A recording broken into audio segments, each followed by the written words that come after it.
All right, we're Gucci. Perfect. Cool, yeah. So last session, um, as our listeners would have heard on the YouTube channel, um, you all entered the Hinterland Woods north of Vogler to explore and scout basically the area to see if you could find who these robed figures are that were basically the benefactors to Greganis and his massive betrayal at the Battle of High Hill, the reenactment.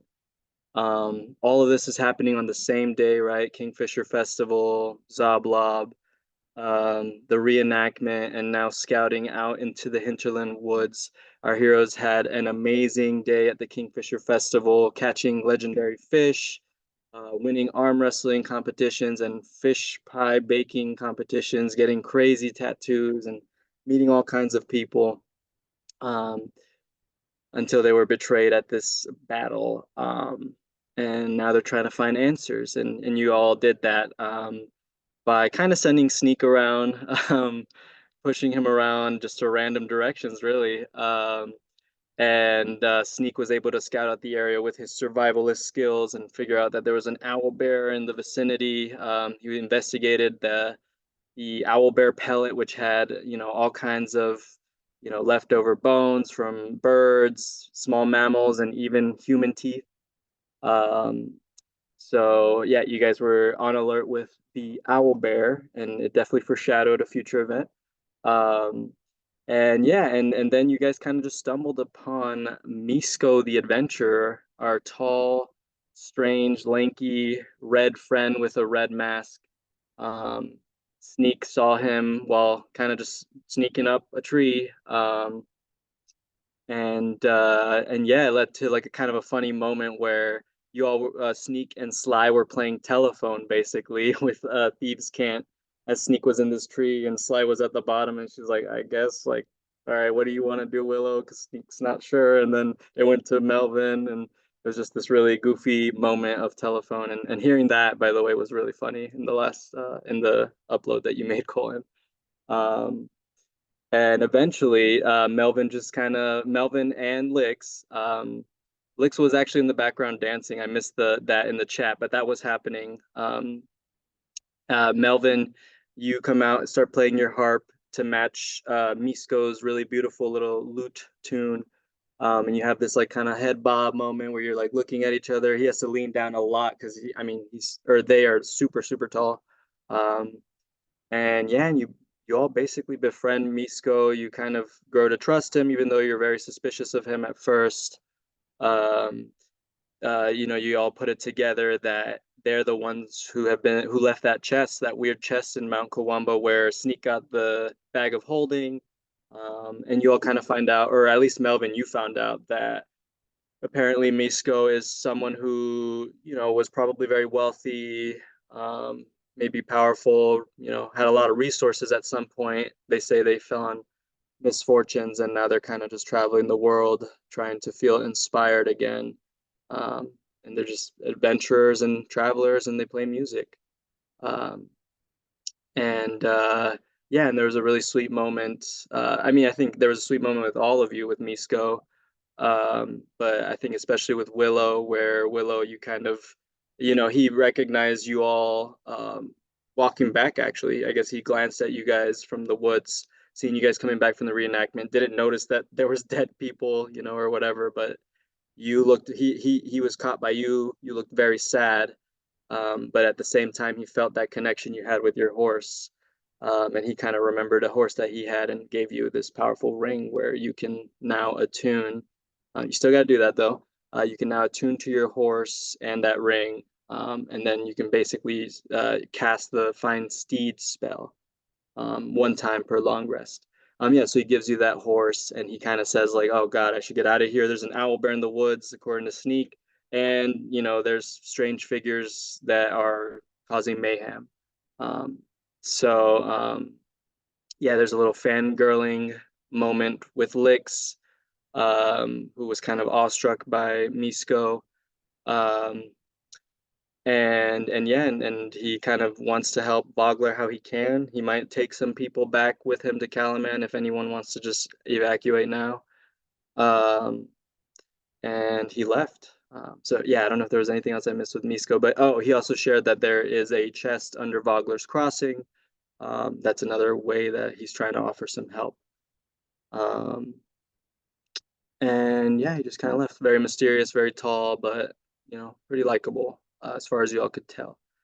After that, or no, actually, in that same area, Willow and Sneak, you guys investigate the area, which was the first area that you two kind of met and fought off these reptilian creatures to rescue the farm boy, the horse farm boy, Riss.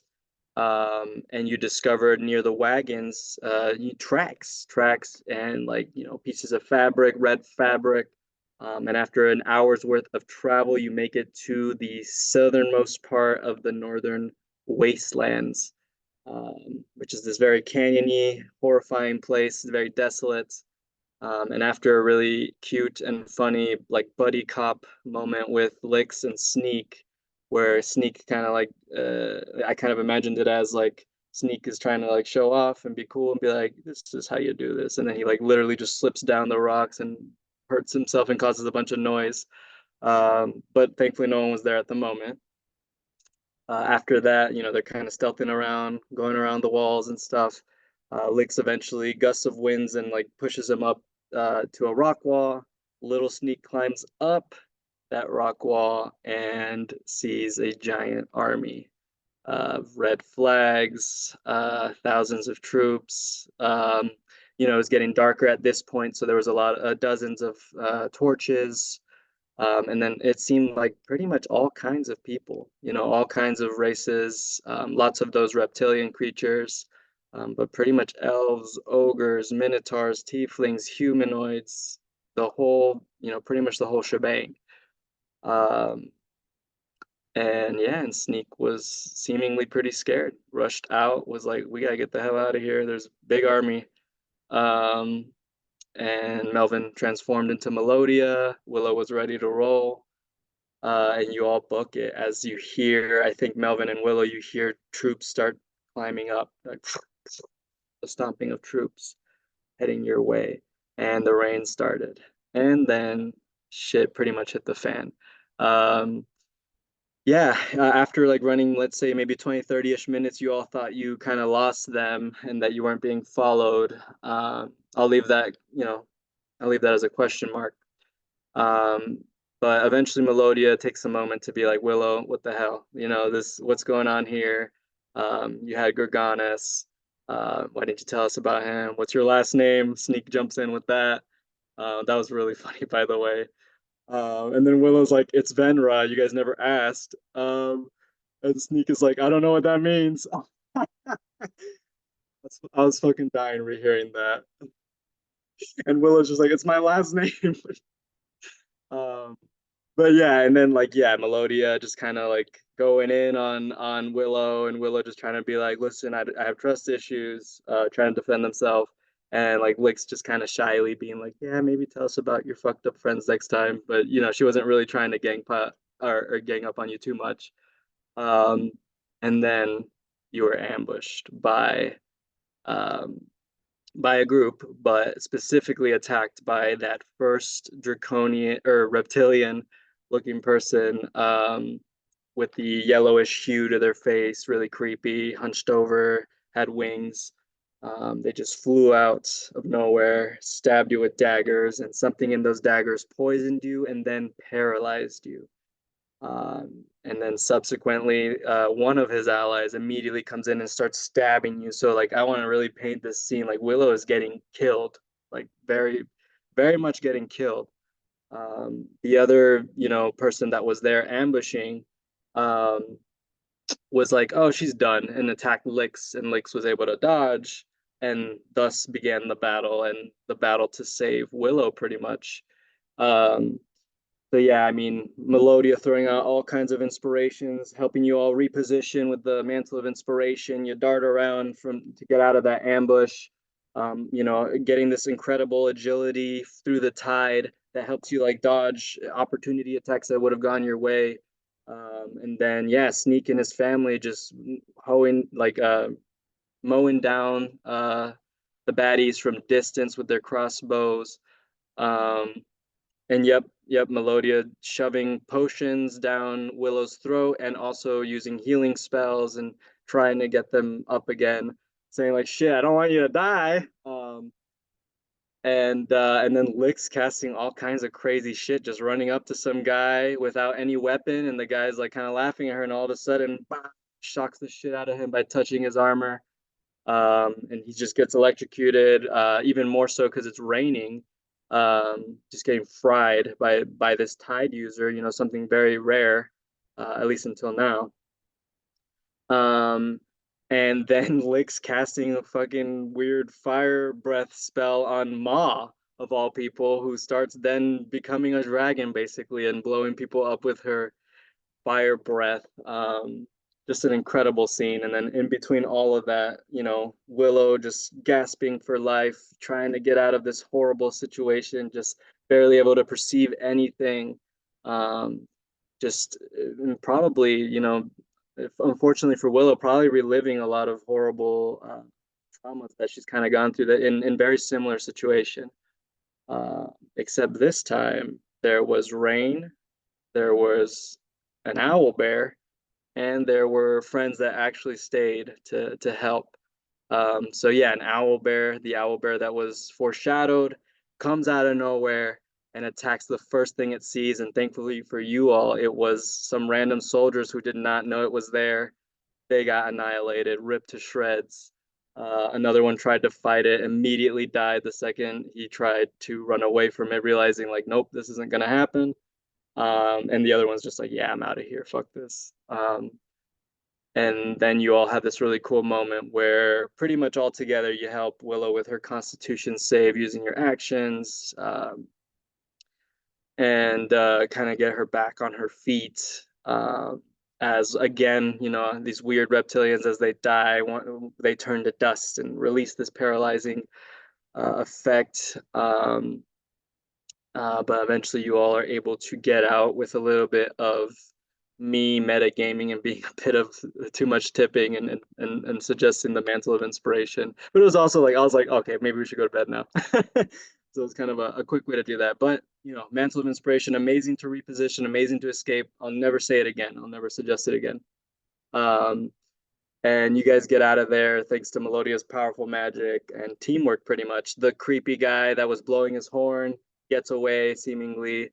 Yeah, I forgot to mention that. He was just blowing the horn and getting more troops to come your way, where you guys just then haul ass and, like, absolutely exhausted, make it to Sneak's tree house, where we ended the session with Sneak and his family being like, shit, we got to figure out what we're going to do with our shit and, I don't know, our legacy and who we are. And Smart's your brother, who's kind of the leader, was like, yeah, I wasn't expecting all that. Sorry. He thought it was just going to be like a little test, a little scouting thing, not the end of the world, essentially. And yeah, and we left off with Smarts opening that secret room in your house that you've never had access to. Sneak, maybe you've peeked in once in a while, but never really knew what it was. So you and Sly now have the opportunity to basically ask Smarts whatever you want. Um, Meanwhile, Lyx, Melodia, and Willow, you're walking back to Bogler in the pouring rain. It's probably like a 20-ish minute walk at this point. Um, and that's where we left off. So yeah, so this session, it'll be a little interesting. So I hope you guys can work with me and work with each other, just because we're kind of separate. And I definitely want to bring you all together. But this might be a session where there's a little bit of spotlight moving around, um, and the spotlight could last on you as long as you want it to. So just be aware that might be a little bit of that going on. Okay, I think we'll start with the Ling family scene, um, because that was exactly where we left off. All right, so Yeah, sneak. You get it up on the platform. You guys are going up on your platform to make it up to your tree. It's still pouring rain. Let me get the rain going actually. Um, and as you're heading up, like Smarts kind of like looks at the Hootingtons, the family of owls that are in your tree, and he's like, "You guys should go. You guys should get out of here. Big army's coming. It looks bad." And then he kind of like does like this weird like whoop, whoop, like he like, kind of like says it in this weird owly language. And they kind of like turn their heads around, do the owl thing, and they're like, somehow your family, you guys kind of get it that they're like, oh shit, they don't say it, but you're like, they're pretty sad. Um, but yep, you guys make it up to the top. You get in, you make it to your fancy little wooden dining room area. I think it is on Roll20 still, if you wanted to look at it that way, Colton. Um, And yeah, and we enter that room in the top left. I don't know if you're able to see it. I feel like I tried to open it. If you walk over there, are you able to see it, Colton? Yeah, hold on. Maybe. I'll start describing it too, but like you basically enter and it's pretty small. It's actually not Oh, wait, that there we big of go. a room. Oh, I can't really see it, I guess, but Can you click on that door?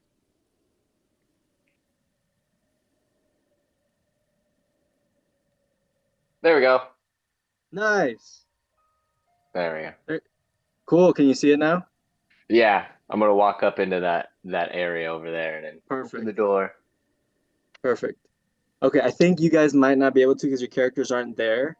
Hmm. But I'll still describe it. I mean, the image is pretty simple on Roll20. It's not too crazy. Um, but yeah, I mean, there's some chests lying around. There's cobwebs. It looks like no one's really been taking care of this room too much.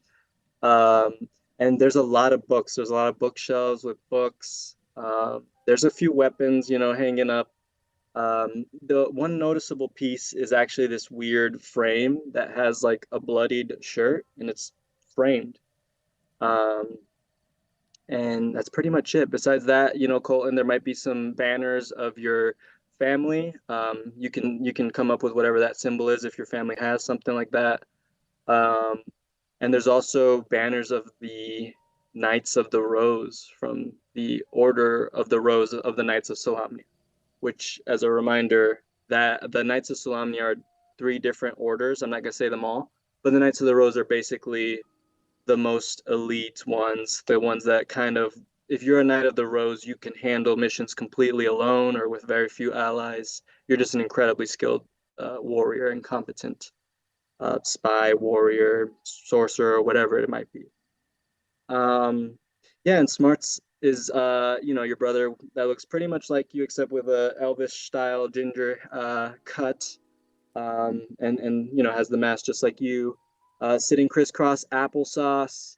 Your parents are in there, sleeping in your big room where you guys share have a bunch of hammocks. They're already knocked out. Um, and Sly kind of like, picking her nose and is kind of like pretty odd, but also like trying to play it cool, even though she's picking her nose. Um, she also sits down crisscross applesauce next to your brother, and he's just like, well, I feel like I owe it to you all. Uh, we don't have too much time to go over everything, and honestly, I don't know everything. Even though I know a lot, um, but I kind of will toss it to you both. What do you want to know? What questions do you guys have about our family or whatever, I guess? All those times that I've told you, nope, sorry, you can't know about that, or you can't know about it yet. Pretty much forget about that. What are our ties to this? Why is this happening on our area? Do you know? Yeah, I thought that would come up. Um, well, you see Stubbs and Stinky. We'll say that Stinky is what he calls Sly. You see Stubbs and Stinky. I think you both know this if you've paid attention, but well, our family, we obviously were a part of the Order of the Rose of the Knights of Salamia way back then. Specifically, our great great great grandpa and grandma Jandin, and grandpa, what's his name, Colton? And you don't have to say it now unless you want to just throw it out. Willie. And Willie, Grandpa Willie, that is canon and lore. Let me write that down. But yeah, Grandpa Willie, great great Grandpa Willie. Um, supposedly they were, or at least one of them, was disgraced from the order. They had to leave and pretty much were exiled. But for some reason, they kept this mission going. They kept some kind of mission going apart from the Knights of Solamnia. And as far as I can tell, it's to preserve some dark secrets. Um, Unfortunately for us, after all these generations, Stubbs and Stinky, a lot of these secrets, well, Willie and Jandin came up with this generational secret killing method, which is basically secrets died with the generation before. Um, so the most I know about what our purpose is to preserve some dark past. Um, it doesn't take an expert to connect the dots, though. I mean, they died and existed around the cataclysm, and it's said that grandma, great grandma Jandin, you know, ventured out with the legendary hero Lidara herself. But she made it back. She lived. She lived through that experience somehow, even though pretty much all her other comrades died. Um, this is what I know. Obviously, a lot of this could be bullshit and thrown off into mytho history, but this is what I've been able to piece together. Um, but I guess you should know what that shirt is on the wall. That is great grandma Jandin's shirt. She, after starting a family here, after getting this place going, one day she just kind of showed up, actually at the birth of great great grandpa. Another funny name. Self. This guy's less important. Phelps. Great great grandpa Phelps. We would know him as now as shit, what's a cool adjective? Felipe. No, adjective. Dash. He was really fast. We would know him as Dash. Oh yeah, obviously, great great great great great grandma Jandin and great great great grandpa Willie came up with the whole changing our fucking names to match our abilities thing. Um, and that's why we don't have normal names anymore. I mean, you guys knew that. Just putting all the picture together in case we're being watched by some omnipotent beings or something. Um, but yeah, as I was saying, as Dash was born, she showed up with a ton of blood on her shirt, um, and was dying, looked horrible, and she died. And the last words that came out of her mouth, Stubbs, and I'm sorry to say this, I kind of tried to keep it in. She said, Soth. She said, she said it was someone named Soth, some being, and it, I might be that thing you met. Um, I really wanted to tell you, but it this is this is our secrets. This is what I'm supposed to do. This is our lineage, and now you know. Um, So but she this is dealt with Soth before. yeah. So this being has been alive for hundreds of years, it sounds like, and killed our great great great grandma who founded our family, our spy family, along with great great grandpa Willie. Um, That motherfucker. yeah, that's what I thought. That's what I thought too. And yeah, when you told me about this, it's kind of why I've accelerated your both of y'all's training. It's very impressive that you survived though. Your group of friends, they're great. You got something going there, kid. You got something going there, Stubbs. Um, and then Sly is just like looking like she looks more lost than you've ever looked, Sneak. Um, and she's like, "Wait, I would have a normal name?" And like, and like this is pretty basic like knowledge to your family, and she's just like, "Oh, huh. So wait, I'm Sly because what?" And she's like, "Nah, I'm just kidding. I know why I'm Sly." Um, and then Smarts is like, "Yeah, I mean, oh, am I still here? Okay, it sort of lagged a little. Yeah, but Stubbs, yeah, that's probably a lot. So yeah, I don't know if we should keep that thing anymore. It's kind of creepy, honestly. And he's talking about like the framed blood shirt. But I guess if you want it for whatever reason, you can take it. All of this shit's probably we can only take what we can get. Thankfully, and then he reaches into a chest. He opens up a chest. We do have a family bag of holding here. So I'll probably throw some of our shit in there. Um, Probably what I'm going to do the rest of the night, honestly.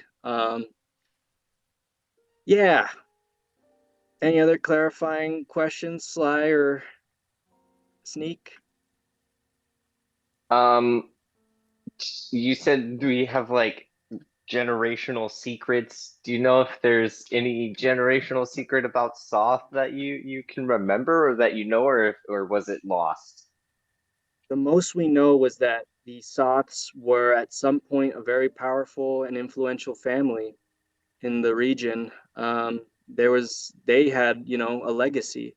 They owned Dargard Keep, and it seemed like they were politicians. But, well, my theory, this is going to sound weird, Stubbs. I have really no, besides all my research, my theory is, I don't know, our family's connected to them somehow, and I'm kind of worried that they're erasing that history. That's what they've been doing. They've been erasing whoever Soth is or whatever that family did from history.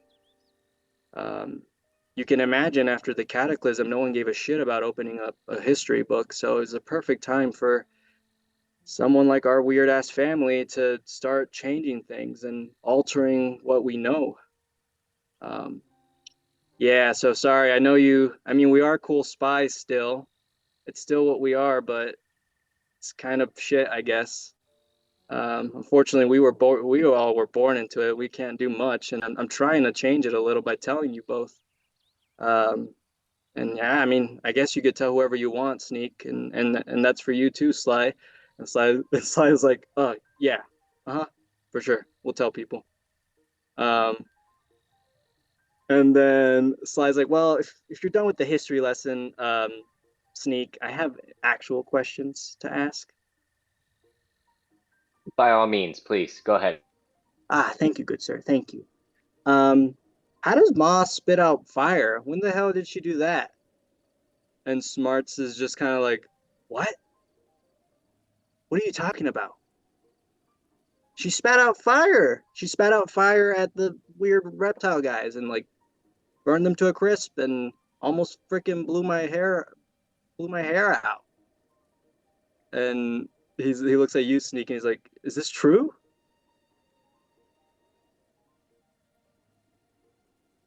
I synced it. You oh, you seen it. Oh, damn. Okay, that's serious. Well, I don't know. What the hell? She's a tide user? She's channeled the tide? I don't, yeah, that's crazy. Maybe she worships, oh God, I hope she doesn't worship like some evil fire god or something. Um, yeah, I don't know. I think there's some fire god or something called Kaseth or something. I don't know. That stuff I kind of just read over. I don't really care about that shit. Um, but yeah, um, that's weird. Cool, I guess. Unfortunately, I'm sure she won't be able to answer for us. Um, good question, Sly and Sneak. Um, okay. And we can, all right. And I think this is a good point to transition over to our other three. But Sneak, that scene is still alive. So if there's more you want to do there, think about it. Otherwise, Sneak, at some point we can do something silly and you just kind of go to sleep and maybe you share a dream. Um, but yeah.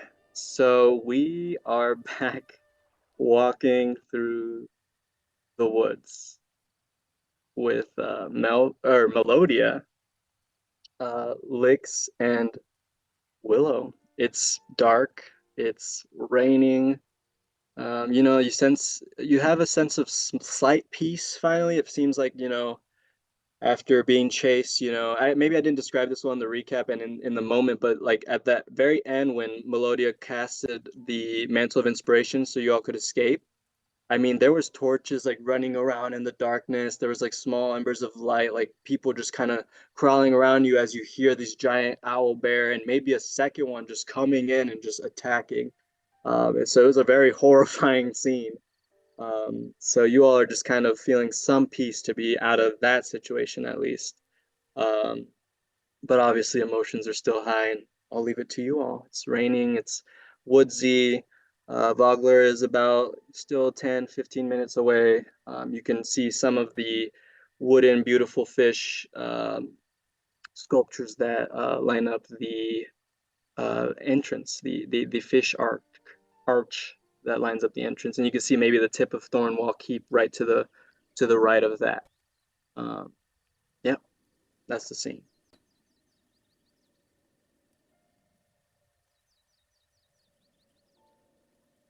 Well, I feel like Vogler's fucked, and I feel like I want to get everyone to safety if we can.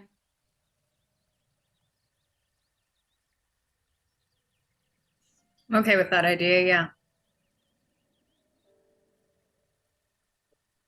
We should make sure as many people know about this, that this army is coming. Yeah. Where did it even come from?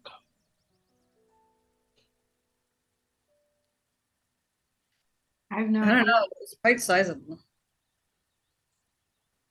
I don't know how far town is, how far Vogler is, but yeah, we should probably. Sneak, sorry you're not here. Oh, I'm not here. I'm sorry. But we'll jump back to you I and your forgot. No, family. I forgot. I forgot. No, you're good. You're good. I like it. But yeah, maybe like someone hear Sneak hears in my Sneak's head. voice. Yeah. Yeah, a little gaming pigeon over here. Yeah. Oh man. Yeah, I mean, they were coming, and sorry if I'm getting this wrong. They were coming from the north or the east. They're coming from the north. Maybe we need to get everyone to Calamand, or maybe we need to get to Calamand. I mean, I think they have like a real ass army. Lyx, you spent time there, and I think Willow, maybe you did too. They definitely have an army. They have giant walls. They have catapults. I mean, yeah, they have the whole thing. They're a huge city. They're one of the biggest in Crane. Well, I have no problem leaving. I was only here for a few months, but I mean, how are we going to convince the citizens to leave? Most of them lived and died there for generations. People like that don't want to just up and go. Well, it looks like they might not have a choice. Honey, when the getting gets good, sometimes the good have to get going. Exactly.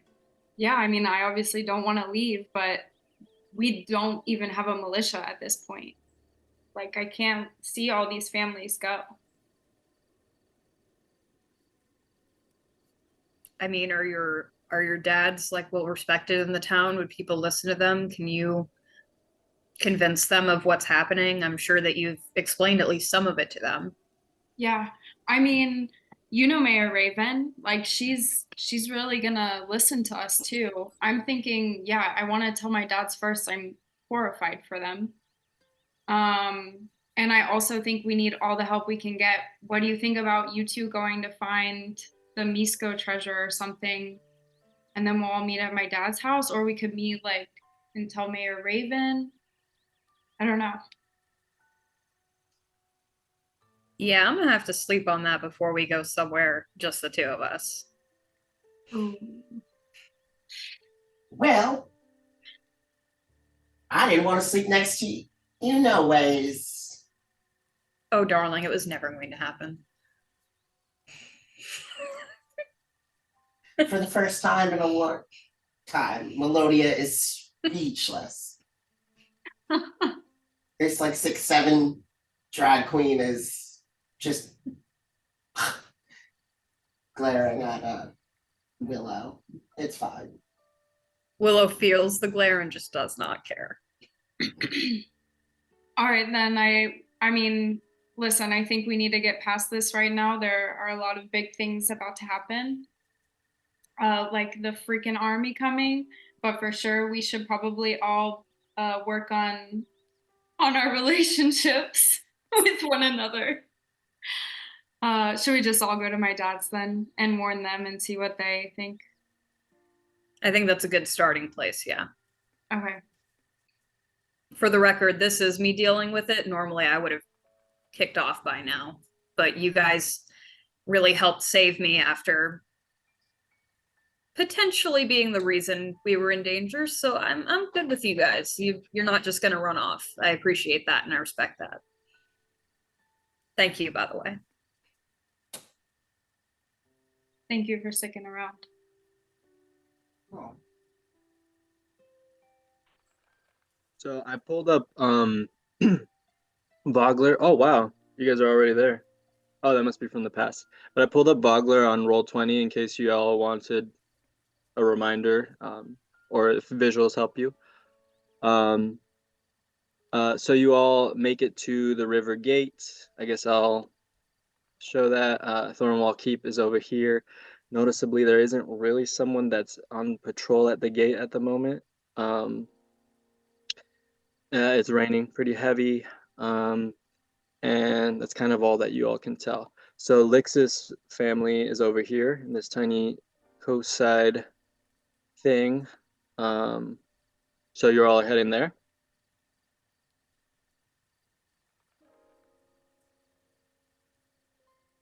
Just Indeed. FYI, real quick too, my screen recorder went down on the other side, so the only recording we got is from the Zoom. So Okay, no worries. Vogler from the Dragonlance campaign. Okay, so wait, sorry, are you guys splitting up? I may have misheard this. Are you guys splitting up and just Lyx is going to Daddy's house? No, it was my understanding we were all going unless Okay, Melodia cool. Yeah. Yeah, Okay. yeah, whatever you guys want to do. If you guys want to split up, that's okay too. So yeah, I'm guessing just kind of walk in, and you kind of see, your dads rush you immediately again, Lyx, and they're like, Bill Briggs looks at you, Lyx, and says, "Girl, why don't you ever tell us when you're gonna do something crazy? We didn't know that you were gonna go out into the woods, and what are you doing out there? What's going on with you?" And then Waywin kind of like tries to calm him down, and he's like, just let her speak. Hello, everyone. Could I get you all some tea or something? I'll take a tea. And then he kind of starts boiling the water, and he's like, "I'm still listening." Okay. Well, hi, and I'm sorry, but also I'm 30 years old, so I don't necessarily have to tell you where I'm going. Well, maybe after a fucking reenactment where half our people die, yes. Okay, I'm sorry. You're right. I'm sorry. I act like a child when I'm near you, Dad. This is serious, okay? So I just need you to be quiet for 1 minute. And it looks like he's about to say something, and then he like stops, and he's like, There is an army of thousands that's like an hour or 2 hours max away from here. They have tons of weapons. I didn't see them firsthand, but I helped sneak it over a ledge and he saw them. And I think he said there were like thousands and then we were attacked on the way back. And then Bill Briggs kind of like grabs his like chest and kind of like sits down and grabs like a napkin or something and starts like fanning himself. As Waywin like stops everything he's doing and like looks really stiff and like looks at you really concerned as you're saying this. But yeah, keep going. Yeah, I'll tell them the whole attack. Yep. Tell them especially about how serious the situation was with Willow. And just tell them, I mean, this can't wait. I don't even know. They might ambush us by morning. Like, I think we need to tell people now. And I think we need to leave. And then Waywin kind of like jumps in and says, does Sir Becklin and Raven, and then, like he's actually like stuttering and like nervous, which is not normal for him. Does Mayor, do they know?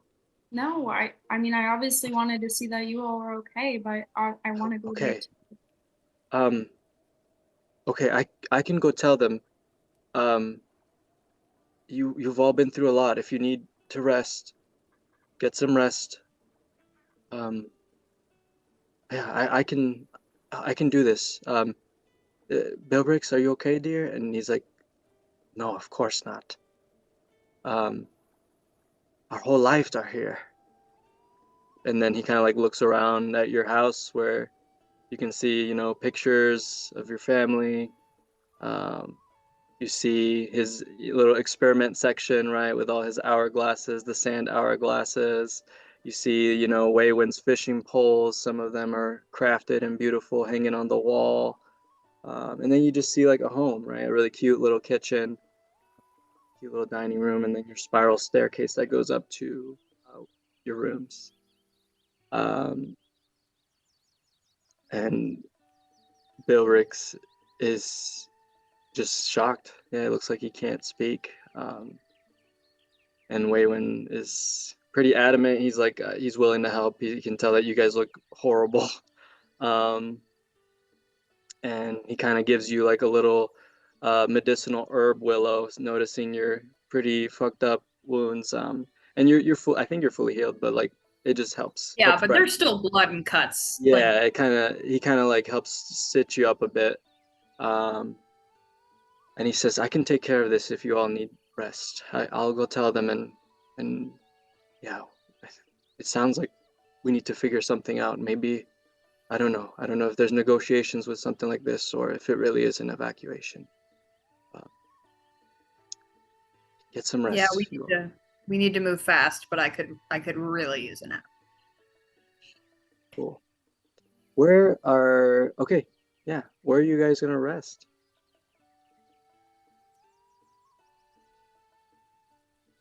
So Lyx, you have your home. Where are you two at? I forget. Well, I suppose we could go back to the Brass Crab.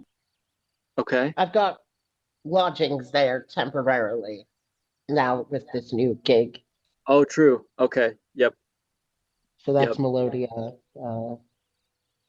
sort of having the gig, but they actually don't know that Melvin has a magical alter ego drag queen. So Definitely not. Definitely not. No. All right. So Melodia, you're heading there. Okay. Lyx, are you just staying home then? Gonna knock Yeah, out? and I guess I was thinking like you all can stay here if you want. It'll be a pretty cramped bed. You have just your bed pretty much, and then your dad's share a bed. Yeah, And you're a gnome. there's a hammock outside, True. and then we could put down a sleeping roll on the family room floor. Yeah, I was just gonna go out on the porch and like lean against whatever railing they have, assuming that the place is very small and cramped and kind of almost posted up outside, but also resting. Okay. So something I'll say is that Mayor Raven, I don't know if you guys remember this, she's pretty hospitable. If you did want a bed, that's actually how Willow and Melvin, you both came into town. That was your first place you stayed. That's kind of her thing. She like lets people stay with her, if they're new and they're trying to find themselves. That's an option, but you can definitely sleep on the porch if you want. Yeah, I think it's just a short time. And she'd be more concerned about this group than everybody else until they get there. Okay, so you stay at Lyx's house outside porch? Cool. Melodia, you're heading to the Brass Crab.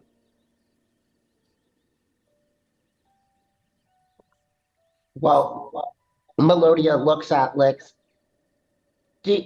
Honey, how you doing? It's been a lot. Do you want me to stay with you, girl? Kind of. Hmm.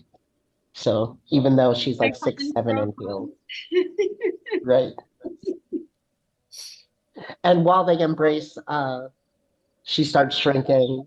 Her hair starts growing back into her head. Um, and she kind of sparkles, and then Melvin's back, I kind miss of. you, but I love Melodia too. She's a character. Melvin says in their characteristic shaky, stuttery voice. I have a Well, little just like, sleepy yeah, she time. is. I have a little sleepy time herb, maybe to help us. Yeah, I think that would calm my nerves. And do you want some, Dad? Offers to Vilbrix because I assume he's still hanging out at the table.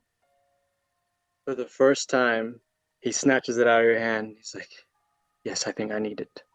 Nice. And sure, your friends can stay, whatever. And then he takes it. Go ahead. Um, if we're resting, does this count as like the part where the short rest starts? Because I'd like to use Song of Well, Rest. are you all trying to long rest? Are you trying to knock out, or is this just like a short like nap? Because it's like right now, it's like I don't know, it's pretty like 8-ish to maybe almost 10. It's getting pretty In the late. morning? No, 10 p.m. This Oh, is night and it's still raining.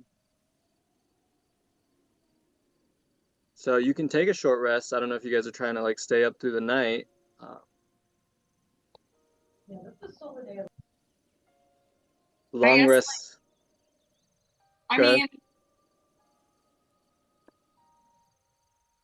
I'm scared of sleeping through the night.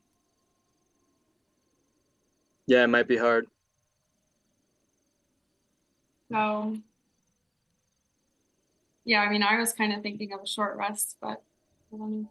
Okay, I mean, you all can try and sleep, and maybe we'll do like, I don't know, a constitution check or perception check or something just to see if like the noises wake you up or if the stress wakes you up. We can do that if you all want. So like maybe the goal is a long rest. Is that what I'm hearing? I was would just like thinking, to long rest personally because Okay, I have had some damage. cool. All right, so okay, Melodia, Lyx, Willow, think about what you're gonna do. Think about what kind of rest you want. We're jumping back to the Delings. So we're right back where we left off. Oh wait, sorry. Waywin does leave, right? He rushes out. You see him, Willow, kind of heading to the town. It looks like he's heading to the Brass Crab, where people last were, where the kind of the village was trying to recover and get their shit together after the attack. Um, you guys can, if you want, you can definitely do a short rest for now. The other three, by the way, just do a short rest. Roll your hit dice. Heal a little more if you need to. That's fine. Short rest is, you guys are safe. Nothing interrupts for 30 minutes to an hour at least. Okay, back to the Delings. So Colton, we can continue, or Sneak, we can continue talking to Smart and Sly if you want. Yeah, you can talk about whatever, your family, moving, whatever the plan is. I think I'm gonna just maybe keep it really simple. I might just ask to have the garment that my great grandmother, or the bloody one or whatever. Oh, and he's like, "Oh, sure." And he kind of like walks over, takes it off the wall, and then smashes it on his knee, breaking the glass, and takes the shirt out and like gives it to you. He's like, "There it is." Thank you. I know if this has some sort of attachment to Soth or my grandmother and an attachment to Soth, it's probably important and I probably should use it. Even if it's just to give me enough inspiration to just kick him in the dick, I don't care.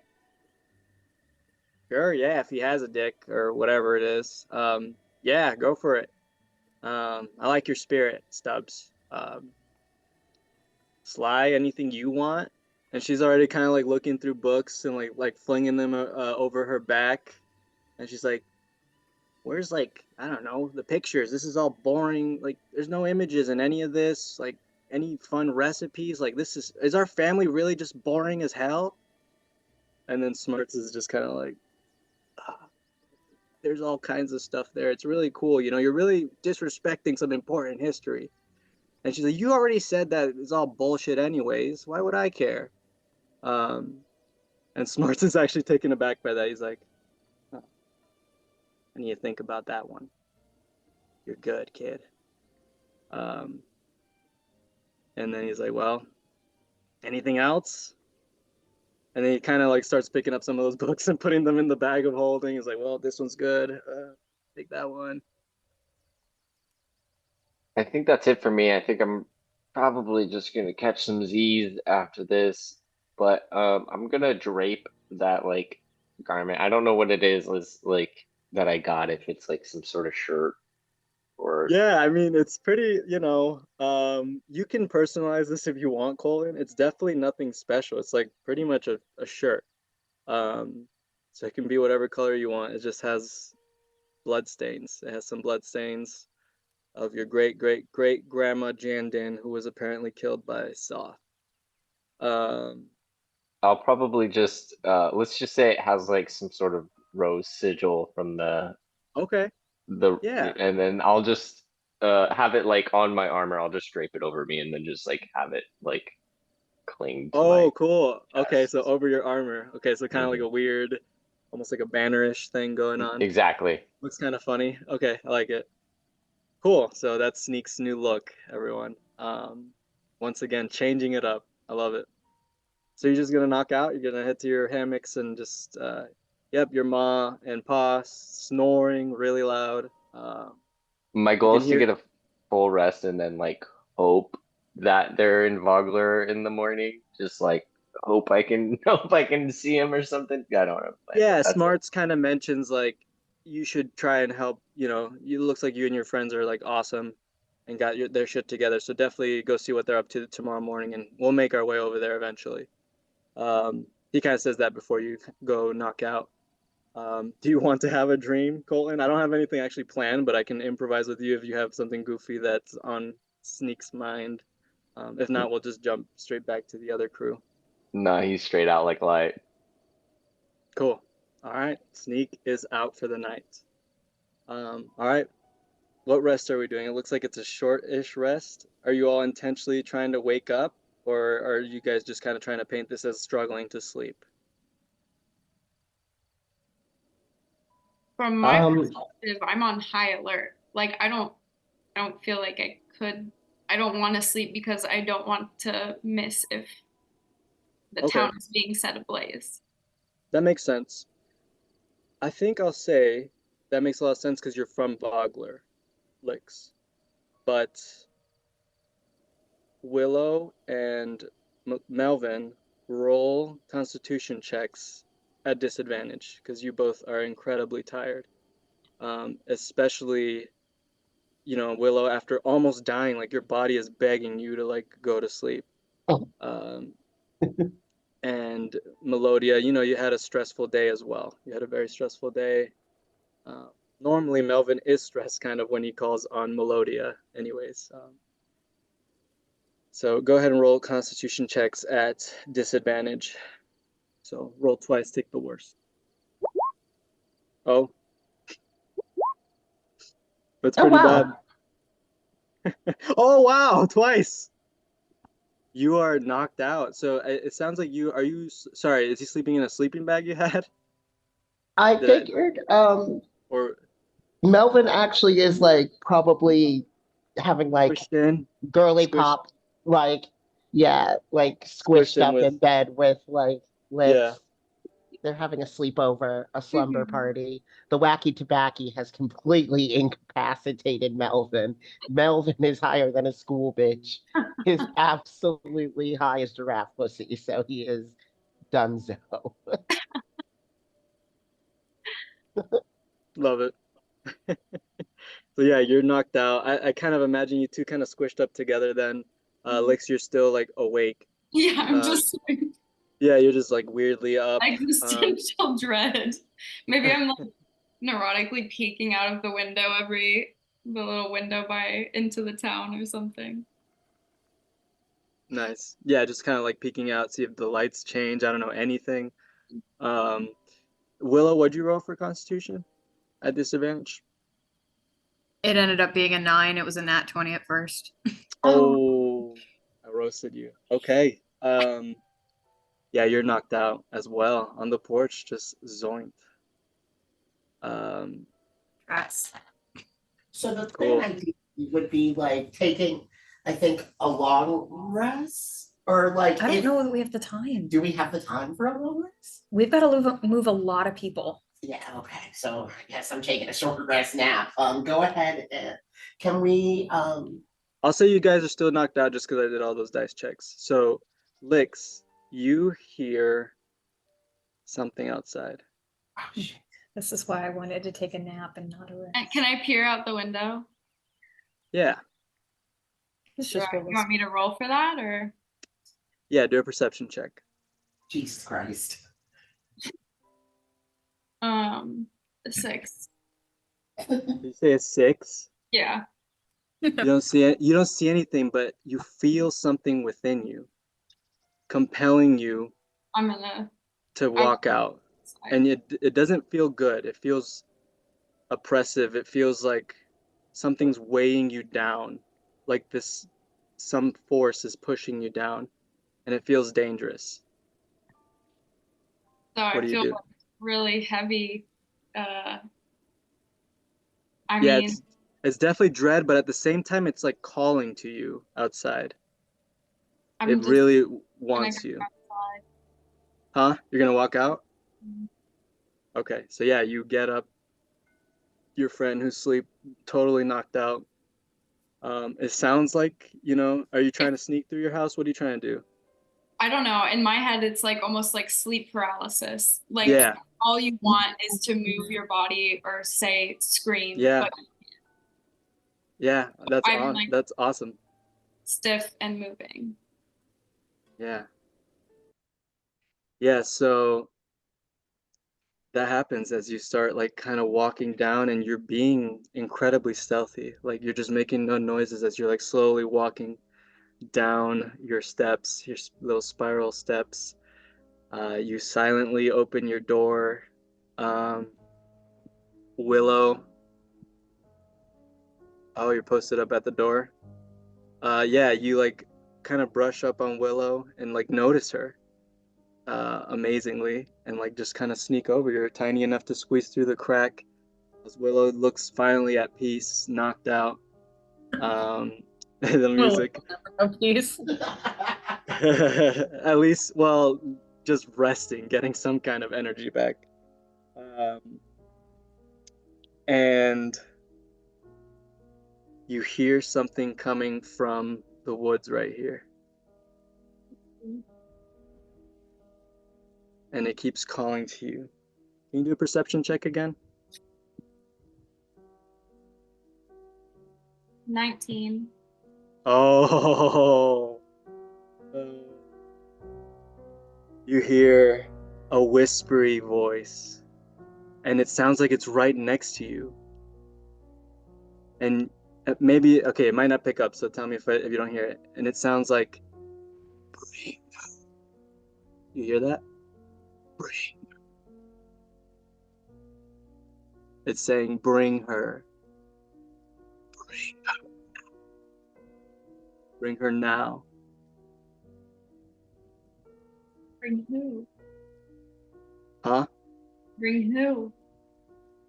So you say that out loud? I try to. Alaria. Bring her. Now. And I need you to cast Elia? Alaria. Elia. Or Eladia, actually. Eladia. Go ahead and make a wisdom saving throw. Sorry, say it again. Wisdom saving throw? Make a wisdom saving throw? Against magic? No, just whatever. It should say it on your thing. Like if you look at. I know I've told you this before, but I Oh, have this advantage is on magic. saving Oh, throws you're against- right. Okay. Yep, this is magic. So I guess you have advantage. True? Yeah. Okay, that's cool.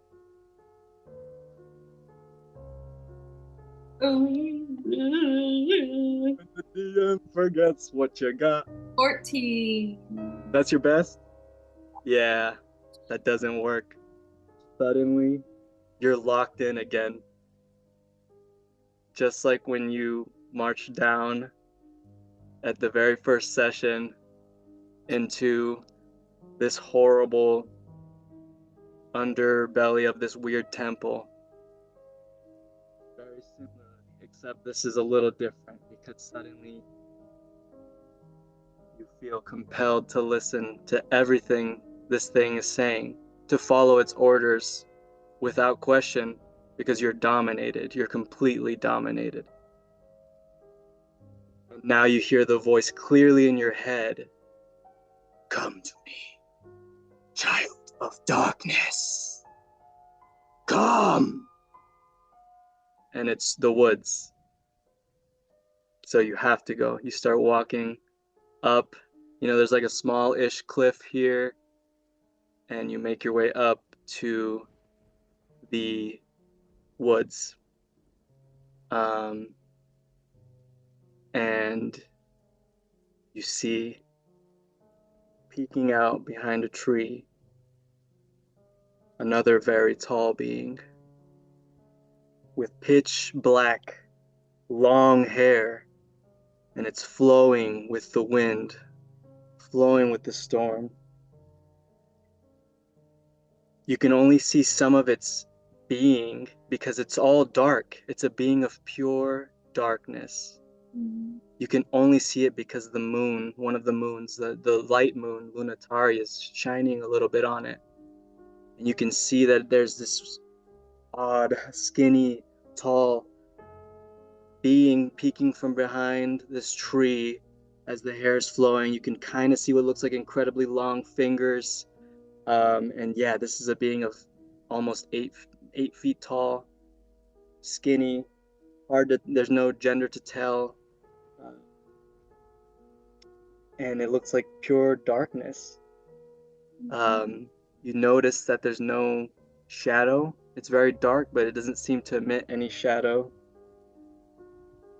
And then they have no other defined features besides their creepy, tall form and their flowing black hair, which also is just pure darkness. You don't see like actual hair. You see just what looks like the shape of hair, the silhouette of hair. And then it says, "Where is she?" And its mouth doesn't move. You just hear it in your head. There's no voice coming out. Where's Elaria? I don't know. I can't call to her. Fox me. But you are a child of God. I see you. I see you. Bring her to me. And then you feel compelled to keep walking to this being. It's still hundreds of feet away. And as this is happening, you start feeling the darkness rise in you, Lyx. And you feel your meta magic. You somehow have this understanding that you can do what your 2 meta magic options can do. You don't know why. I don't know if you want to add to it, Lyx, like why that would be. Yeah, so my meta magic, just really quickly, is that I can do spells subtle, which means I don't need to do any verbal or somatic components. So I can basically just like do a spell with my mind. And then the other one increases my range of every spell by double. So I have like really good range now too. So in my head, like the being is so powerful that even though I'm trying to respond to it, I'm not using my words. I'm like talking back to it with my thought. And so I think like in my head, like maybe I'm just feeling put into a corner and I'm like starting to feel that bubbling of like, wait, I can maybe do something here. And then maybe I try and cast Witch Bolt. Okay, what's the range of that? It's gonna be doubled, I guess. Oh yeah. So I guess that one wouldn't do anything yet. So I could do Ray of Sickness actually. That Why would be couldn't you do Witch Bolt? It wouldn't be a long enough range. Sorry, I didn't think about What's the range of it? it. It would be 60 total. 60 total? Yeah. No, that's enough because it's brought you very close to it. Like you're getting, Oh, and oh, it okay. actually, as you get closer, it looks like it's like almost 10 feet tall. It looks like it's getting taller and taller and like almost climbing up this tree as if it itself is a shadow. It's not climbing, it just almost seems like it because it just, um, so you're gonna, and then yeah, it like kind of steps out and you can see now this incredibly tall being of pure darkness, occasional shines of, I don't know, some kind of almost looks like stars or something kind of like appearing every now and then, some kind of weird glimmer, but mostly darkness. So you're casting Witch Bolt at it without saying anything at a bonus range with your meta magic using both of them. Yeah. Okay. What does that look like? We'll have to try. You try, yeah, and it just comes to being, right? You don't move your hands, you don't say anything, just a witch bolt launches out. And for the briefest second, you notice the creature being very surprised. Like it almost like tilts its head. It has no expression, obviously, but it looks like, huh, like a kind of a questioning little nod there. And then it smacks it Mm. and sends your witch bolt back to you. Roll for damage. Oh God.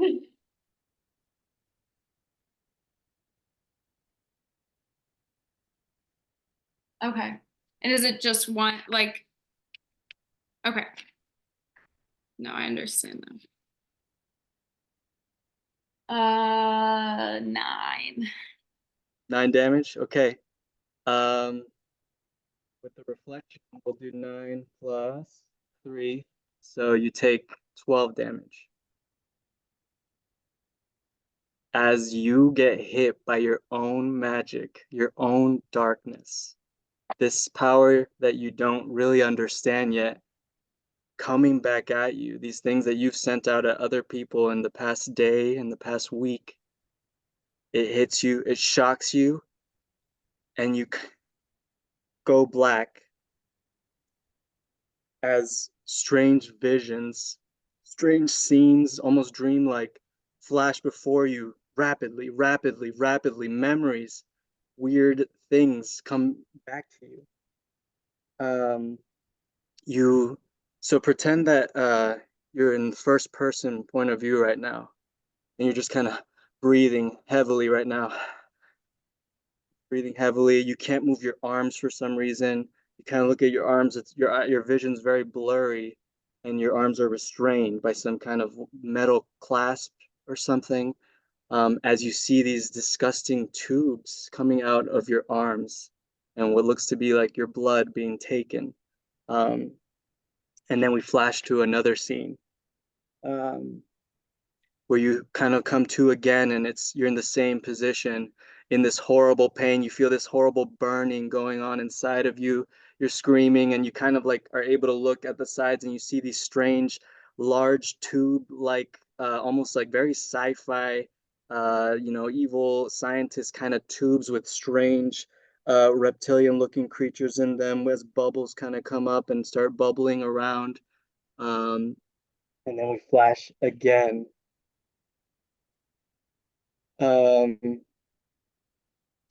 And you're still writhing in pain, and you hear someone on the side say, "Will someone just shut her up?" Um, and instinctively, all of a sudden, you don't say anything, you can't move your arms, nothing, but lightning shoots out and like hits this being, whoever said that, you couldn't even see who it was. As you remember that you've done this before, that you weren't able to control it, but you did this meta magic before. And you're remembering now fully how to use it. And then suddenly you flash again to darkness and you just hear um, ooh, it looks like, wait, fuck, what's the voice?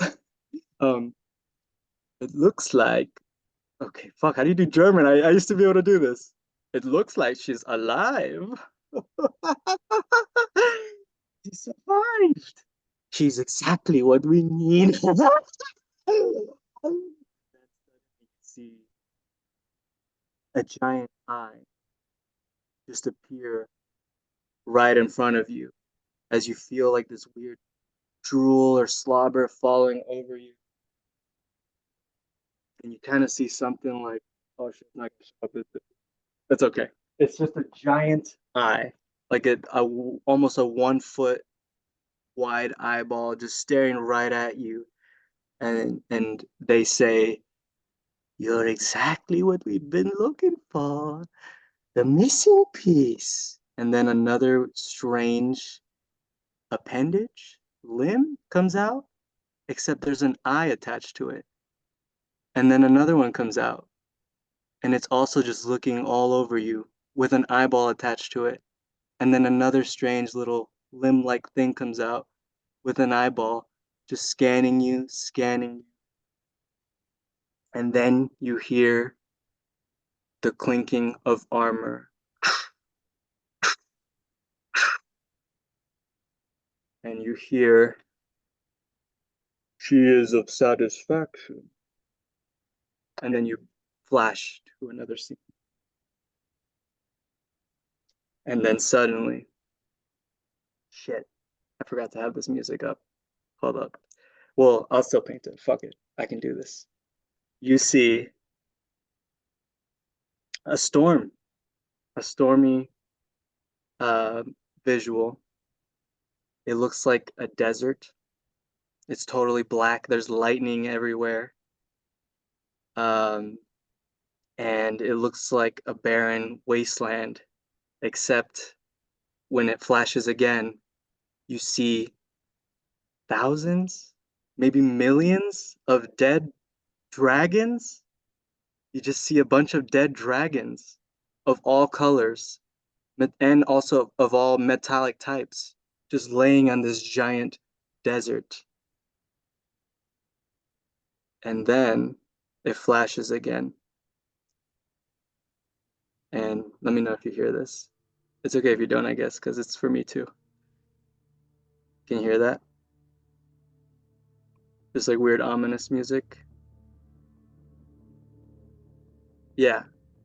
Then you see what looks to be this black dragon with its horns curled up here, a big green emerald in its forehead, as it has this almost regal ornamental crowns and regalia and jewels that dangle around it. And its eyes go green and then change into purple. And then suddenly, people running. We flash to another scene. People running in their villages, running as dragons with that are filled with dark flames and purple flames come out and start crushing these villages and burning these people. And this whole village becomes another desert. And then it keeps happening again, another civilization, another castle, another area of being bombarded by thousands of these horrifying dragons. They look like undead dragons coming in, destroying everything, as you hear that familiar cackle in the background.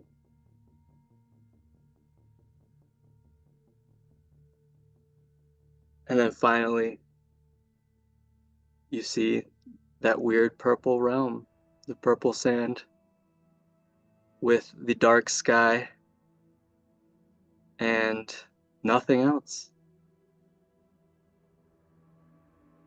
And then you come to. Because Darrett Highwater is above you and trying to give you a health potion and trying to wake you up as he's shaking you. And he has like a torch, and you just kind of hear that echoing like, Lyx, Lyx, as you're starting to like come to again. Lyx, are you okay? Alright. And by the way, Abbey, sorry. By the way, Abbey, you have your subclass, you have everything. It's all unlocked. Boom, bada beam, bada bum, you got your stuff. Okay, yeah, sorry. Is it daytime? Like, am I like, it's so bright? No, or... it's still nighttime. Okay, It's still raining. okay. What? Where is he? Where is it? Where is it? What? Where's what? The Were thing, you the attacked? Were creature. you There's attacked? yes. Well, Your dad told us kind of. what happened. Your dad told us what you all saw. They're not here yet, right? I'm patrol all night right now. I'm trying to do what I can to help. And I found you down here. I saw like a death, dark being in the forest, and And then he kind of like looks around nervously. He's like, these things just keep happening, don't they? I think it has to do with my tide connection. But yeah, I wouldn't honestly maybe just stay away from the woods tonight. Just kind of keep the perimeter of the town. Okay. I'm gonna walk you home, Lyx. You need to get some rest.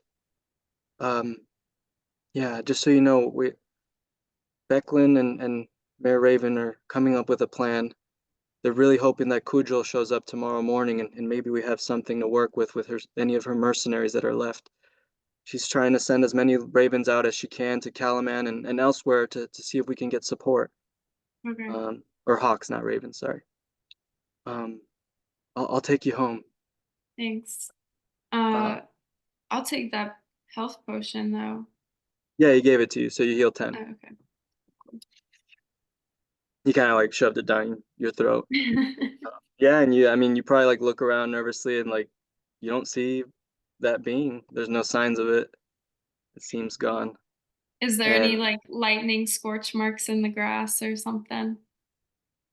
it kind Is of there the way I anything imagined it left? is like it kind of like came out of your chest almost, like it just Yeah. emanated out of your body. So I don't know if it like hit the ground So or there's anything. literally no markers of it. There's no mark besides you. You have like a bit of burn marks on you from your own attack, Yeah. but no remnants of its being at all. All right. Yeah. I guess internally I'm like, God damn it, am I losing my mind? Or maybe I'm just losing my mind.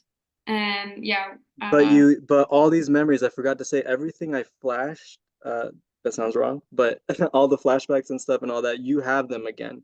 So you remember all of do that I again. recognize the name, the voice? The voice, Would somebody just shut her up? no. Okay. And you don't recognize the scary eyeball voice person either. You just remember that was the main thing that was like kind of experimenting on you. Mhm. Did I recognize Soth? Yes, The you voice. recognize the sound of the voice of Soth and his armor. Yep. Okay. Yep. I'm like And you trembling. obviously know that your other visions that seem to go way back in time were of Crake, right? Yeah. Yeah. And you know that now. And Crake feels that you know more too. You kind of feel something sinister boiling up inside you. Yeah. Almost, I think I feel almost like a teasing, a little bit like watching everything. I felt hate. Yeah. And you could tell that Um, Craig feels some kind of enjoyment from this. so I'm sorry because we're way past the hour, so we should take a break Yeah, soon. we can So stop there. just to like Darrett drops me off, and I think like this time when I see Willow, I'll grab like a blanket or something and put it over her on the porch. Yeah, I think there might be a little scene there actually with Darrett and Willow. Oh, okay. Well, He we'll wake up. might not be okay with her being there. But that's where we'll kick off from. Oh, okay. All Cool. right, so 5 to 10 minute break.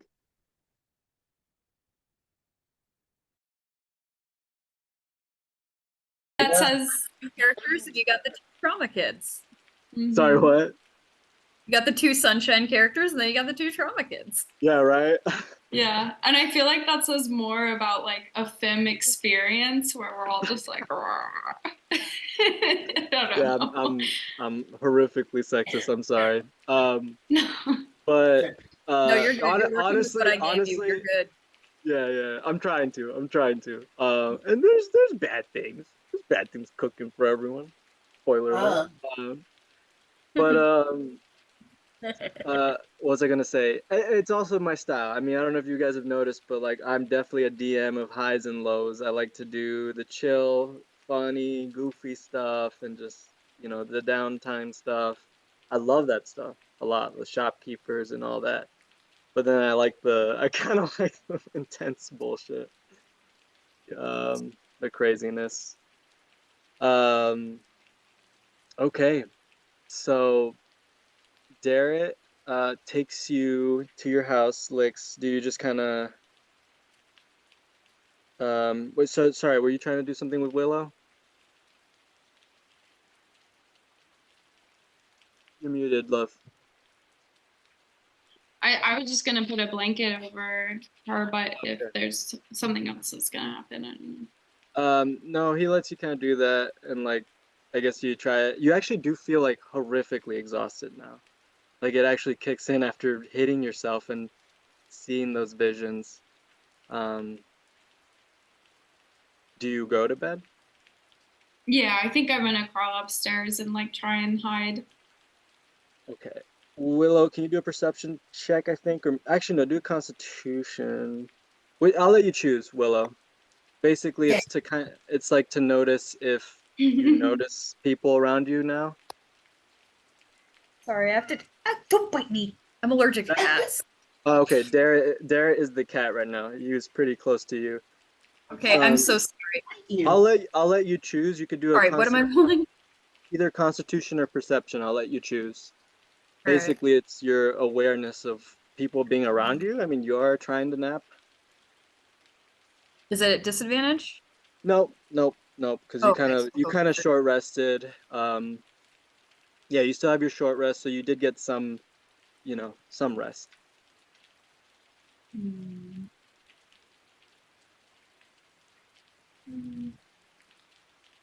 That's gonna be a 14 for perception.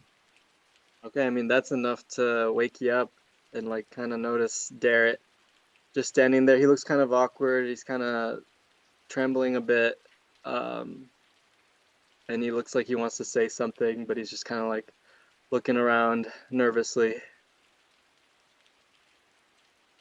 I think she's just gonna slowly wake up a little bit, kind of stiff, and just be like, "What's up, kid?" And he like kind of jumps at that. He's like, "Oh," and he's like, "Oh, You're good. Hey Willow, were you sleeping? Sorry, did I wake you up?" No, it's fine.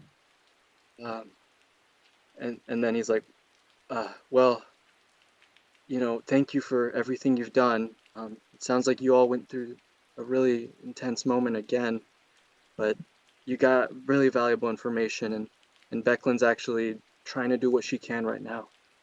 And also, Mayor Raven, I'll give this to everyone else, I guess, but I didn't know if, I guess I could have given this to Lyx too, but it slipped my mind.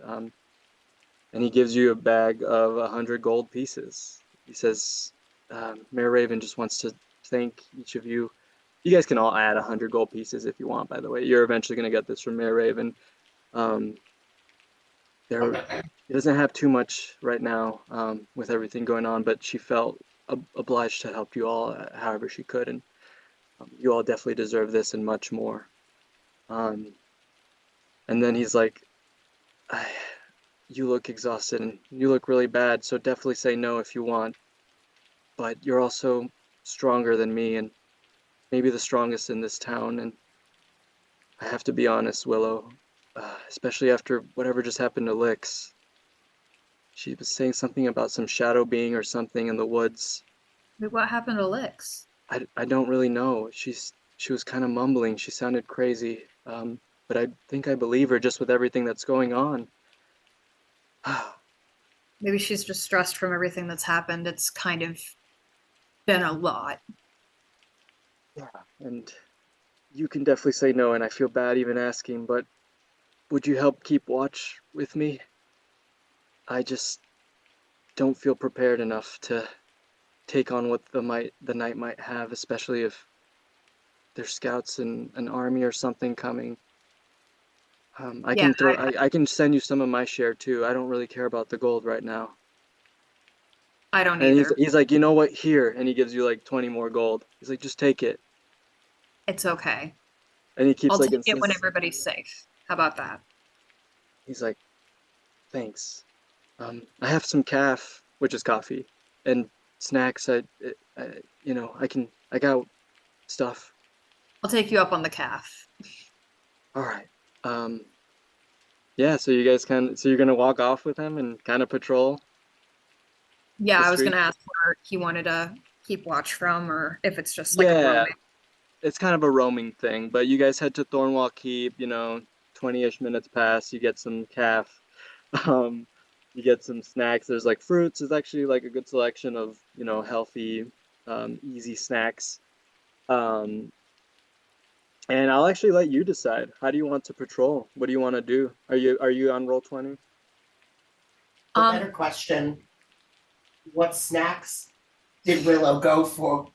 True. Yeah, what snacks do you get? Dara is looking anxiously.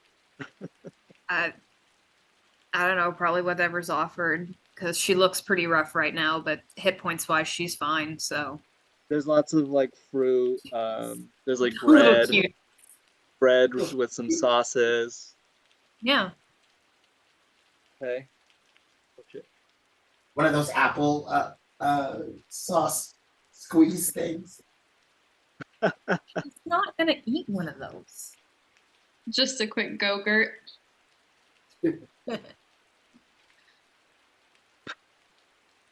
Yeah. Okay, yeah. Willow, I'll let you decide. Darrett's also kind of like letting Willow like take charge a bit. He's a little scared. He's just he's looking pretty anxious.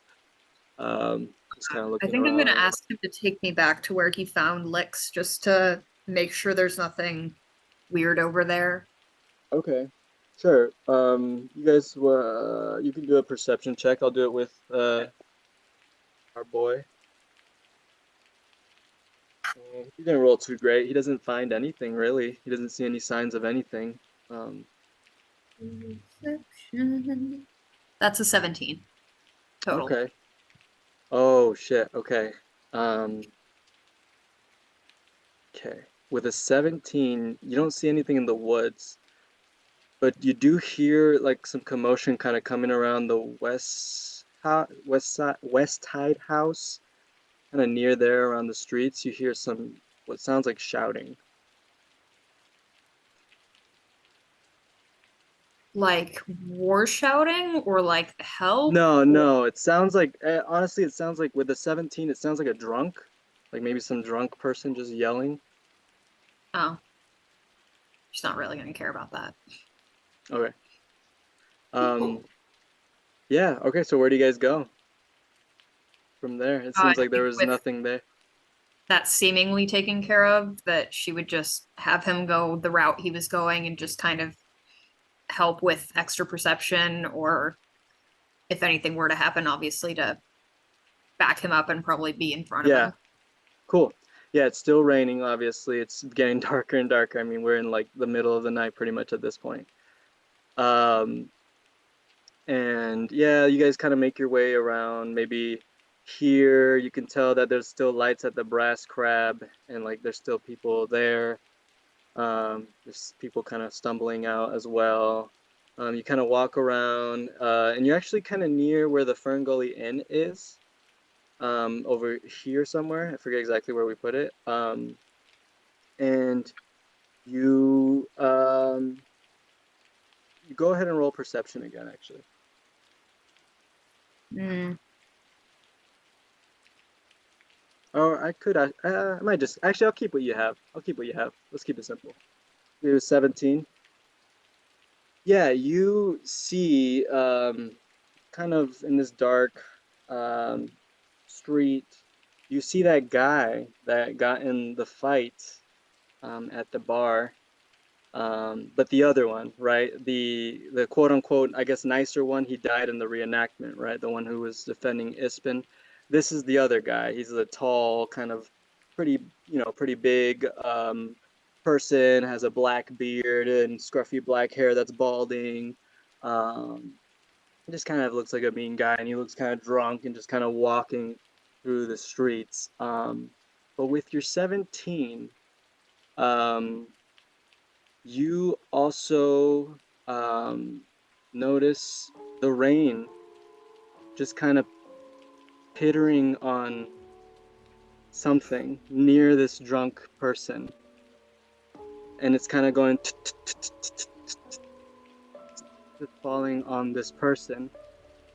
As there is a being of darkness standing there on the streets in the darkness. The rain's falling on them. And you see armor. You see someone who's about 7 feet tall. Oh shit. And you see a black knight's tail, whatever those are called, the like horse tail looking thing. It's pure black. Just has their back to all of you as they're standing in the middle of the street. And the rain is pittering on their armor. And suddenly you notice that Darrett is shaking. But it's not fear necessarily. It's a mixture of fear and hatred as he grabs his sword and starts shaking his sword. And he looks at you and says, "That's him, isn't it?" As you realize that's Lord Soth standing in the street. And I'll give you you have time to react, but it's pretty much just to Darrett's question. So you said that he's faced away from us. Yeah. Okay. And there's that drunk guy near him. Okay, I think what Willow's gonna do is just immediately like clap her hand on his mouth and go, "We need to get out of here," and try to like get them both to quietly. So the drunk's not near you at all. No, So Darrett. I'm putting my hand on Darrett. Yeah. So you do that, and as you do that, you hear, "Oi! Who the fuck are you? The fuck are you? Are you one of those fucks I heard about? You killed my friend, didn't you? You fucker!" And then he's walking up to this being, and then suddenly the realization comes to him that this being is not turning around and not caring at all about what he's saying. And then he's kind of like taken aback by how tall this being is too, even though this guy's really tall too. He's like 6-ish feet. But he still is kind of drunk and acting brave and taps the back of this being's armor. And he says, "I'm talking to you, bloke. Who the fuck are you? What are you doing?" And before he can say another word, a flash of red comes out as his arm goes flying and is dismembered. And Soth doesn't turn around still. And you hear this guy screaming and in pain. And then Darrett, actually I'll roll for him. Put my hand over his mouth. I know. I did a strength check, natural 20. You could do a competition if you want, I guess. We'll try. But it's kind of a reaction, and I kind of want to reward his natural 20. No, that's fair. Let's see. I could roll a 20. I decidedly did not. That's not gonna beat. Okay. An incredible strength comes out of Darrett, of pure emotion, of pure hatred, as he smacks your hand away and actually shoves you and runs at Soth with sword out, running, screaming. And he says, "You killed my parents!" And he shoots at Soth. As Soth finally and dodges his first swing, and then Darrett unleashes another swing and Soth sidesteps it. His sword is not unsheathed yet, and then he swings again, and he grabs Darrett's sword, pulls it down, and puts it at his neck. And then he leans into Darrett. He has to crouch down a bit because he's almost 7 feet tall. And he says, I've killed many parents. And then he gives him back his sword. He gives it back in the hilt. And Darrett starts going crazy again. And he yells out their names. He yells out, Silas Highwater! Swing. Ashley Highwater! Doc just sidesteps it. Instant Great Shield! And then he actually hits. He lands a hit, barely scratching his helmet. You have, so that's all happened in about 6 seconds. I'll give you a moment. You can do whatever you want. Kind of just echoing the chat. I think the first thing she would have done is just yell no Darrett, but I mean, she knows she's outmatched, so I think she's like trying to get a little closer and see how things go, since he's clearly not immediately killing him. But she's not going in guns blazing. It doesn't seem like that's going to help the situation. Okay. Then Soth, as Darrett swings again, he holds his hand out and says, stop. And Darrett stops in midair as he's trying to swing at him. And Darrett can't move. And then he says, your hatred, it makes you strong. Perhaps you'll be a worthy adversary one day. Let your hatred fuel your power. Maybe you can entertain me. And then he kicks him with an incredible force that sends him flying to a nearby building's wall as he, snaps back and drops unconscious. And then he looks at you, Willow. I'm immediately running to him. Walking. You're running to him? To Darrett. As you do that, Soth dashes at an incredible speed. Do a strength check. This can't go well. Strength check. Oh, what's the saving throw? Okay. Right. Dirty 20. Nice. Yeah, you're able to push back his first. You can tell that he's trying to grab you again as before. All right, and now I need you to do it. Okay, cool. Yeah, you block his hit. Now I need you to do a dexterity check. Yeah. Okay. 16. 17. Yeah. As he flashes behind you and grabs your axe and throws it. And then once again, do a strength check. I should do a strength check. No.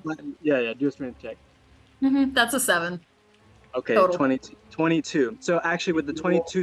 No, it's a 4. I have a +3. So the dex check was to see if you were able to turn around in time. The strength check now, he has your axe and pulled it out of you easily and throws it away. And I'm going to say, just for the sake of time, that since he beat you with that strength, he also grabs you once more by the throat, lifts you up into the sky, and says, do you think I forgot you and what you did? I think you remember. Spits again. As you're saying through I remember. Goodness. And he's like, I learned this time. And you kind of remember that he let you keep your weapon last time. This time he took it away as he lifts you up. Yeah, he did.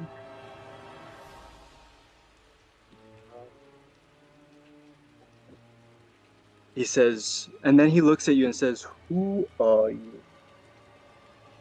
I haven't been struck in ages. And then he says, no matter. Do a charisma saving throw. Please. Probably not gonna be enough. Charisma. Saving music- throw? Yeah. The music's not too much, right? It's okay? No, it's great. Cool. That's a 13. That's definitely not enough. No. Okay. If you're familiar with Ghost Rider, you're familiar with this. His red eyes light up. Bright, bright, as energy pulses out and stares into your eyes, Willow. And your eyes start glowing, almost like Avatar, Aang versus Ozai, a moment like that of just pure energy. As your whole life flashes before your eyes like a movie. Every single moment, all your parents, your loved ones, your betrayals, your relationships, all of them are coming to light in your head. And you have this horrible feeling, all your secrets, everything you are. Soft knows it. And then he looks at you. Oh. You're like her. Like the night.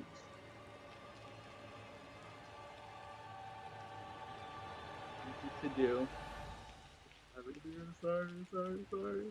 Oh wait, no, it's over here. Sorry, Willow. You gotta do a charisma saving throw again.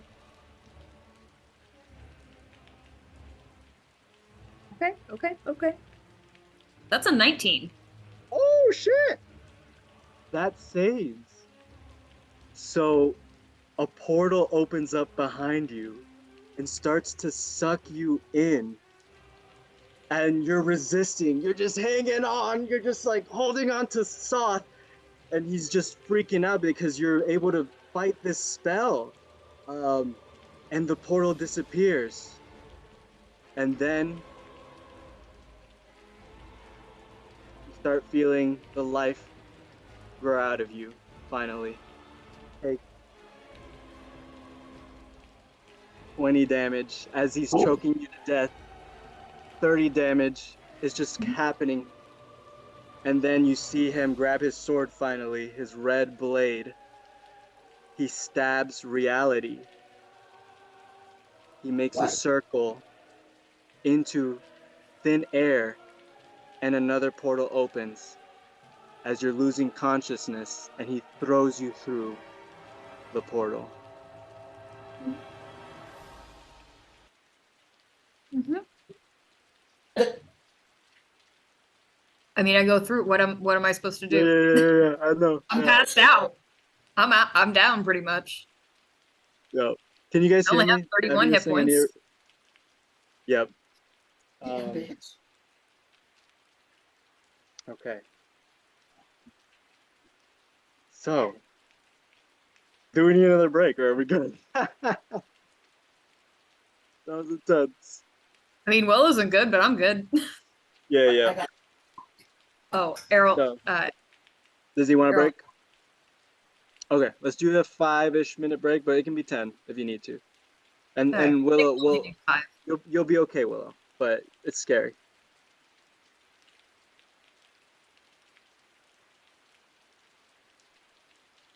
I like that. What? Meanwhile, Sneak is just like passed out at home with his bloody grandma's, or his grandma's bloody shirt. Colton, I hope you're having fun still. I know this is kind of a spotlight kind of session a little bit. We're moving it around, but we will definitely bring it back to everyone. I'm not even worried about it. It's been a ride. Awesome.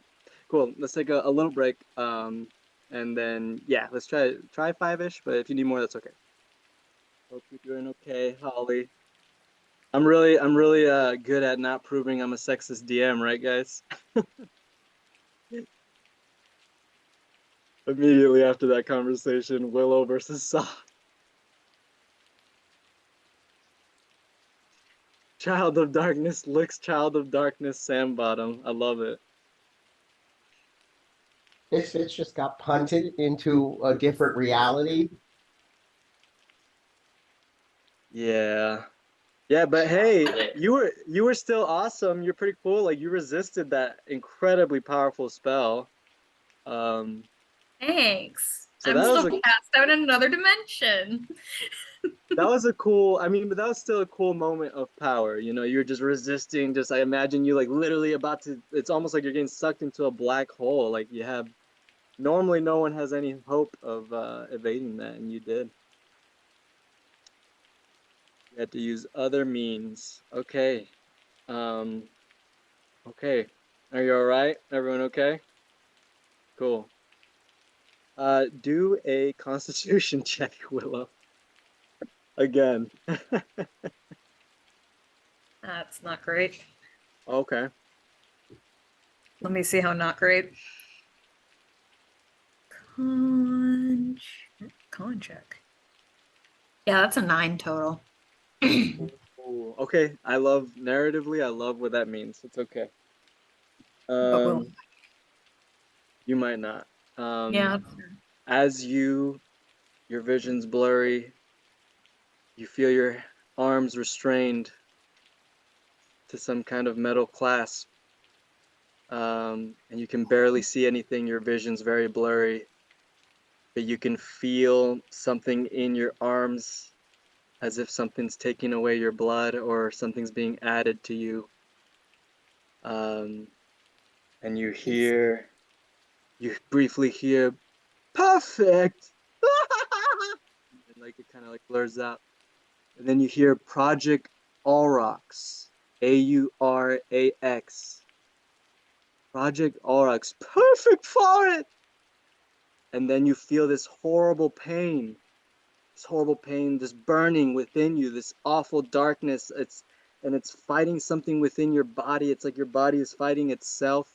Your rage and your spirit itself is fighting against this darkness that's pushing it back. And then you feel like you're dying again. You feel your heartbeat just racing and racing and racing. And then you hear, she's dying. Can I just eat her? And then you hear briefly, no, we must leave no tracks to us. I will send her back and she will die in her sleep. And then darkness, as it's seemingly done. But then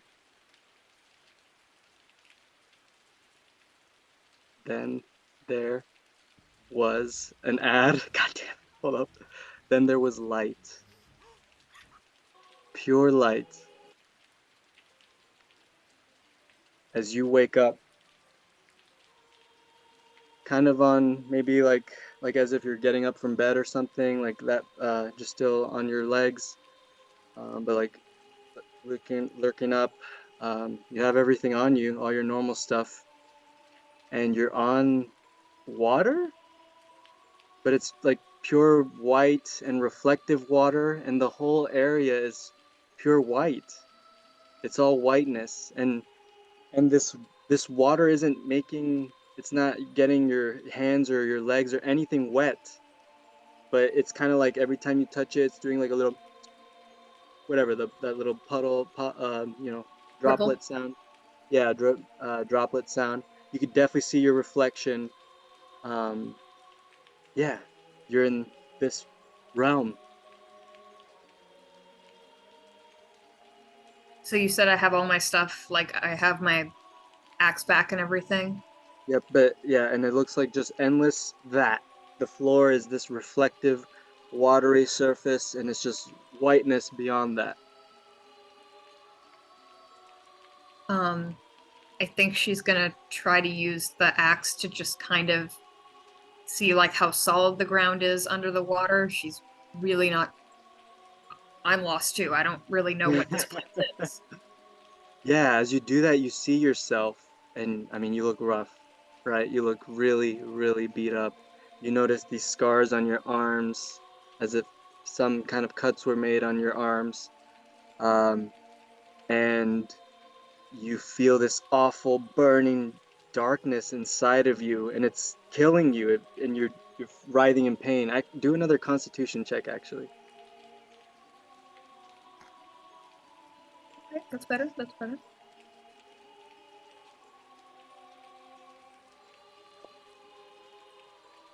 That's a 17. Okay, you're able to resist this, but it feels like you're literally burning up from the inside. But you're strong, and you're like lifting yourself up again, and kind of walking and just trying to do something in this weird realm that you're in right now. And then suddenly you hear, "Hello, I am Kiri Jolith," and it's coming from behind you. And you see another pretty large being, 7 foot-ish tall. It has its back to you. It might be like it has maybe its shoulders, its arms crossed. It seems like it has a lot of crazy weapons on its back. And it has what looks to be a minotaur or bison's head and horns sticking out.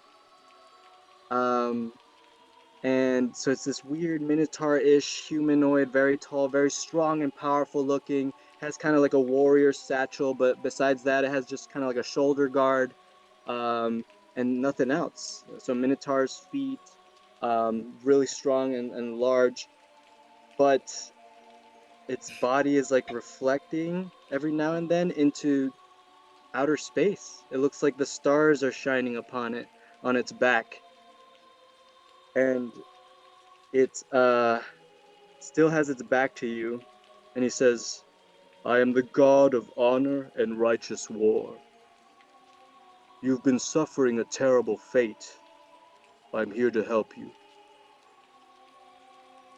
And suddenly, he casts something on you. He kind of like lifts his hand up, or they lift their hand up, and this powerful, radiant energy just blasts onto you and flows through you. And all of a sudden, you hear these horrible screeches from within you, and then they jump out onto this field, this watery field, and it's just this amorphous looking, flamey, disgusting, dark being. But then you can see like crackles of its face forming into what looks like kind of a dragon, and then you see glints of this green eyes just moving around and like.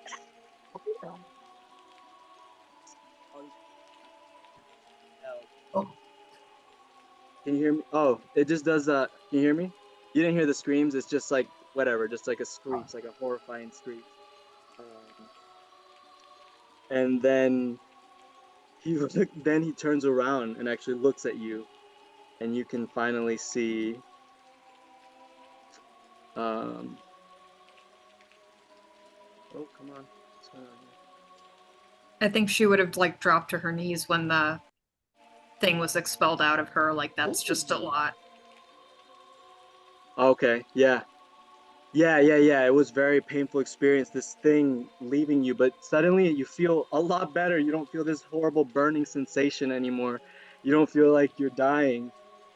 As you see this being turn around with its hands crossed, this being called Kiri Jolith.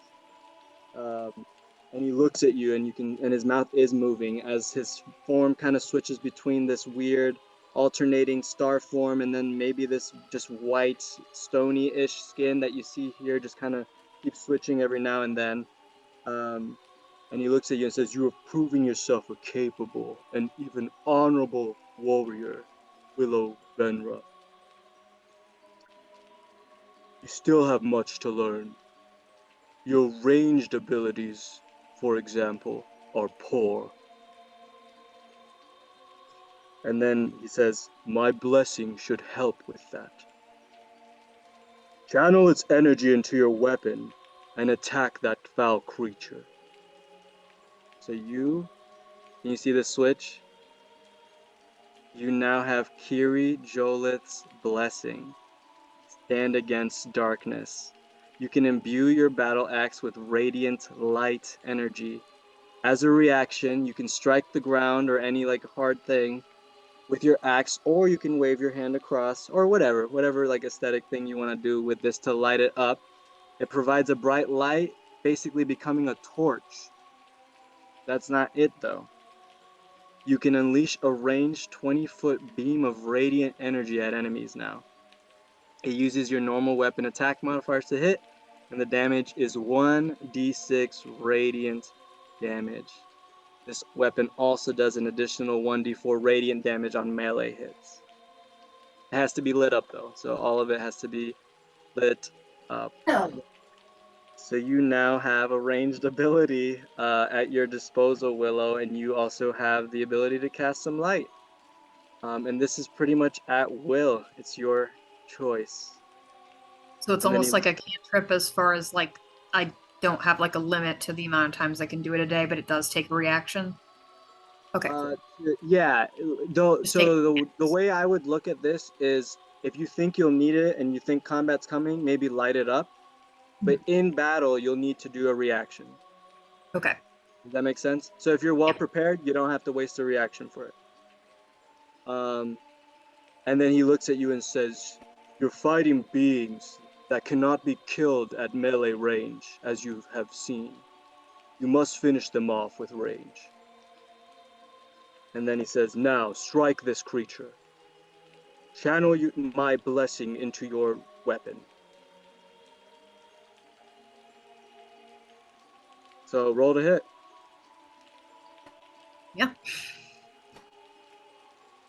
That's not great.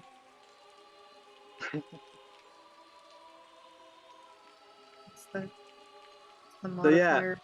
if it's really bad, let's just say you miss this first time, and you're not used to this kind of power, this energy. It like imbues. You do see your axe light up, but you shoot and it totally misses. And this amorphous creature is just like, just kind of laughing like scarily. And then Kiri Jola says again. That's a 17. I think that might hit. Yeah, that one hits. And then he says, "Good." And as you hit it, this being like starts to disappear with that one hit and kind of does a horrible scream again. "Good, one more time." It's a 12. At advantage. And, Oh. and you'll see why in a second. Sorry, I forgot to say that. 12 is still the highest. What'd you roll? The 12 is the second highest? was it? Is that Yeah, with your 12 was the modifier? highest. Your modifier would be a little higher. Should Where's be my modifier? proficiency plus strength. It'll be over 15. You'll hit. Proficiency plus strength. Yeah. There's to hit. Yeah, that's like a 15, 16. I was Yeah, rolling yeah. wrong. No, that hits. You're good. As he grabs his giant warhammer, and slams the ground with your hit. Stop. The share. Sorry, the music's probably gonna stop for a second. As he slams the ground with your hit, empowering your radiant blast, and he releases this incredible radiant energy that travels beneath you and then slams into your beam, turning it into something enormous. As that being, Dragon Ball Z, just disintegrates, totally wipe off the face of whatever realm this is. And then, yeah, actually he kind of just sits there in silence.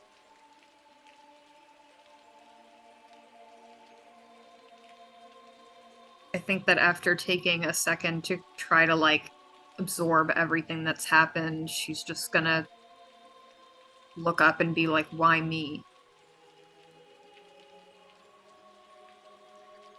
"I didn't bring you here. That would be her. I simply Who? jumped.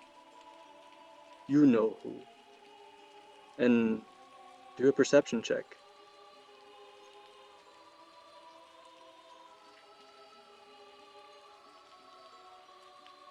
14. Yeah, you kind of like glanced around. And for the briefest second, you see what looks like this dark, tall black, feathery, shadowy being in the very far distance. And you see this white, pallid face. And then it disappears as feathers kind of like fall to the ground. And then he says, I've already told you why I'm helping you. You're an honorable warrior. You fought for justice. You fought for people you barely know. And you're So over... did Is- Huh? Or So he did doesn't say Is- huh. So did who? So did Ispin. Yes. And he died honorably.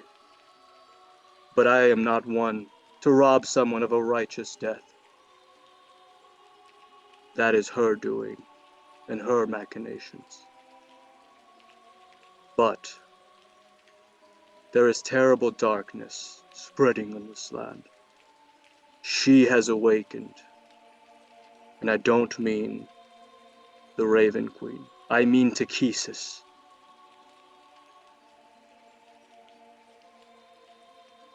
I've failed this realm too many times before, and I'll probably fail again. I'm not much for monologues. I care not for your worship or praise. You are simply an honorable warrior, whom I am helping fight a terrible fate and darkness. If it leads to failure, so be it.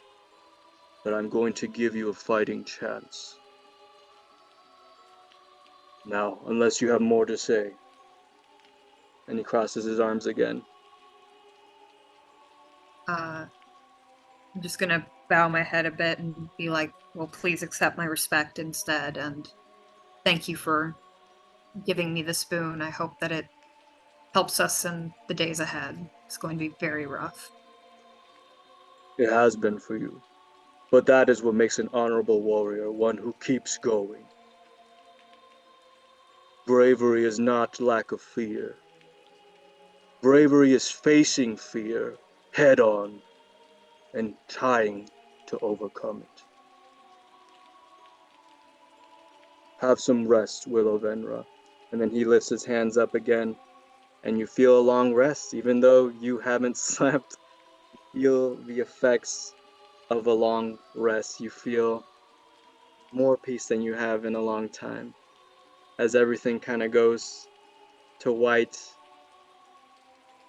and you wake up in Mayor Raven's bed in one of her guest homes, maybe a tavern. I don't know. Just throw a dart somewhere. Where would Soth leave you? I assume I would kind of just come back where I was, maybe? That's true. Right? But like maybe I wasn't That's conscious true. yet. Maybe I was Actually, carried. yeah. He leaves, or he left you actually next to Darrett on the building. As morning finally arises. She's immediately gonna shoot up and like make sure that where she is actually real, because she's been in two places that were real but not her real. At least she thinks so. Is there anybody around her? Anybody who's like by the bed or I can hear on the outside? So, sure, let's say that you guys were found in the middle of the night, and someone took you to Mayor Raven's house.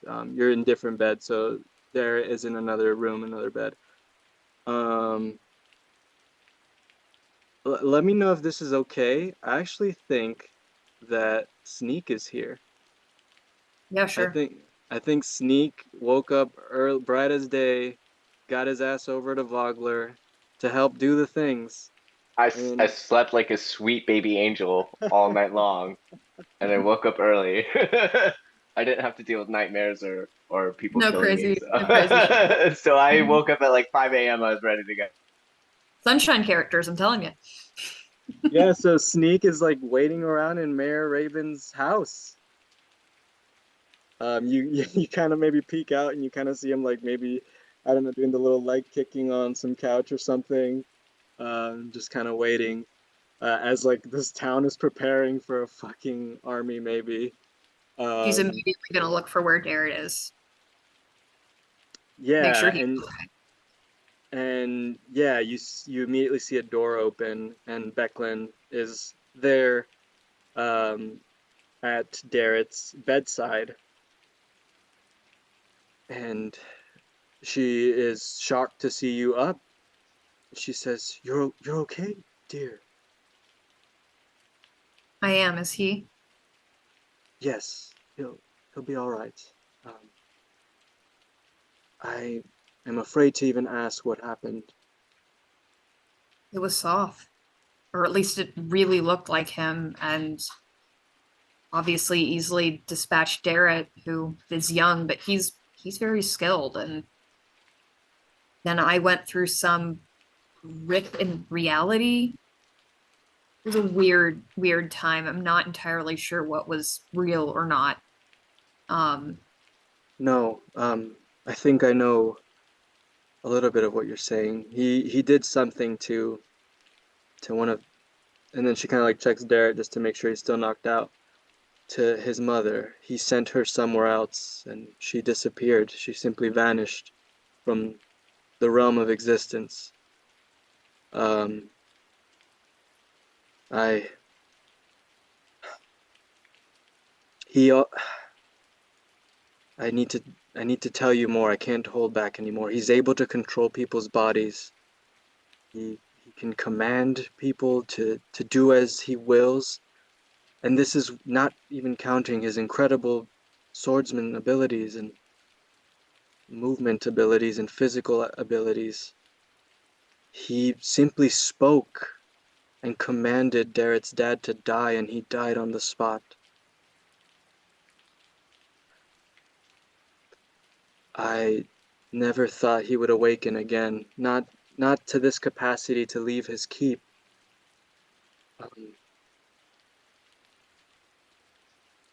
I am unfortunately fearing for the worst, but we should get to the brass crab. It's almost time to when Kujal said she would arrive, and I really pray that my friend is okay and that she bears some good news. I do too, but I think the end result is we're just going to have to get everybody out of here, whether they want to or not. She's just kind of silent at that, and like she looks at you somewhat peacefully. She's like, let's get talk together. You have become a leader here. I hope you know that. Um, you are looked upon fondly, Willow, and you're a valiant warrior. But We'll do what go I ahead can. and get some breakfast, and we'll have to figure out a path together. I think I'm gonna go to the kitchen, get some calf, and bring some back for her. I'm sure she's not slept since Derek came here. Yeah, she did. She does look exhausted. Yeah, her eyes are quite dark. And then I'll leave Yeah, them to have some time. yeah. Sneak, you definitely see Willow. You see your friend Willow going to the kitchen. This is a really nice house, by the way, all wooden. It's like a couple, like 2 stories. Looks like a decent amount of guest rooms.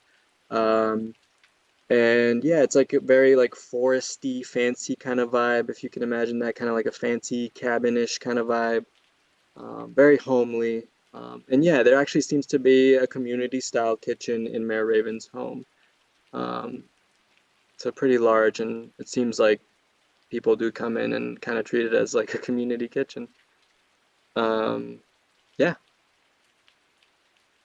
Willow, how you doing, Dan? You look a little rough around the edges. Hey, real quick, check the silver roast. See if it's real silver. It's good to see you too, Snake. So what's up, dude?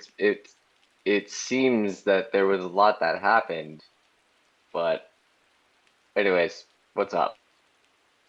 Yeah, I'm gonna be completely honest. I'm still trying to figure out what really happened or not. Um, Actually, I think what she's gonna do is she's going to take the battle axe and just tap it on the floor twice to kind of see if that It activates lights something. up it lights up the first hit. Well, shit. That's Sneak, you sick. see this. Oh, and Holly, by the way, Holly, this is out of character. You have your subclass. You have all that, all your subclass stuff. Sweet. So yeah, everyone's subclass things are good to go. Those were the narratives, ladies and gentlemen. Thank you for working with that. Okay, sorry. That was awesome. Back to y'all. Yeah, That's no, pretty she's. amazing. You wouldn't believe what I went through to get that. I was really hoping that was just a concussion. Well, you're making sense to me. So do you know where Lyx and Melvin might be? Man, I hope they're still back at the Sandbottom's place. I broke off when Darrett arrived with Lyx, saying she had experienced something really weird. I thought maybe she was just having some PTSD, stress, something. So I went out with Darrett to patrol the city, and I think we were attacked by Lord Soft. And I'm not really sure why we're alive yet still. Well, Soth is. I'm searching for Soth. He killed my great grandmother, I think. Maybe something. Anyways, I don't fuck with that dude. Anyways, about that silver. Did you figure out if that was silver or what? Do an No, it's investigation not check. silver, it's just iron. Actually, do an investigation check, Willow. Oh, I'm just gonna tell him it's iron either way. Okay, cool. He cool. can roll if he wants to see if I'm lying or not, but I think Sneak will want to believe you, actually. okay. Okay. Yep. Cool. Yeah, it's All just silver right. plated. It's not that valuable. Cool. All right, let's jump to Melvin and Lyx waking up next to each other. How does this look? So everyone knows that, you know, you all should at some point meet at the Brass Crab. And you remember that, you know, hopefully Cujo would show up at around maybe in 40-ish minutes, something like that. 30, 40 minutes. And she said if she doesn't show up at a certain time, just assume she's dead and prepare for the worst, pretty much. Do we know where right. Raven is right now? I know we woke up in her house, but I She's assume she's elsewhere. Yeah, she doesn't seem to be at her house at all.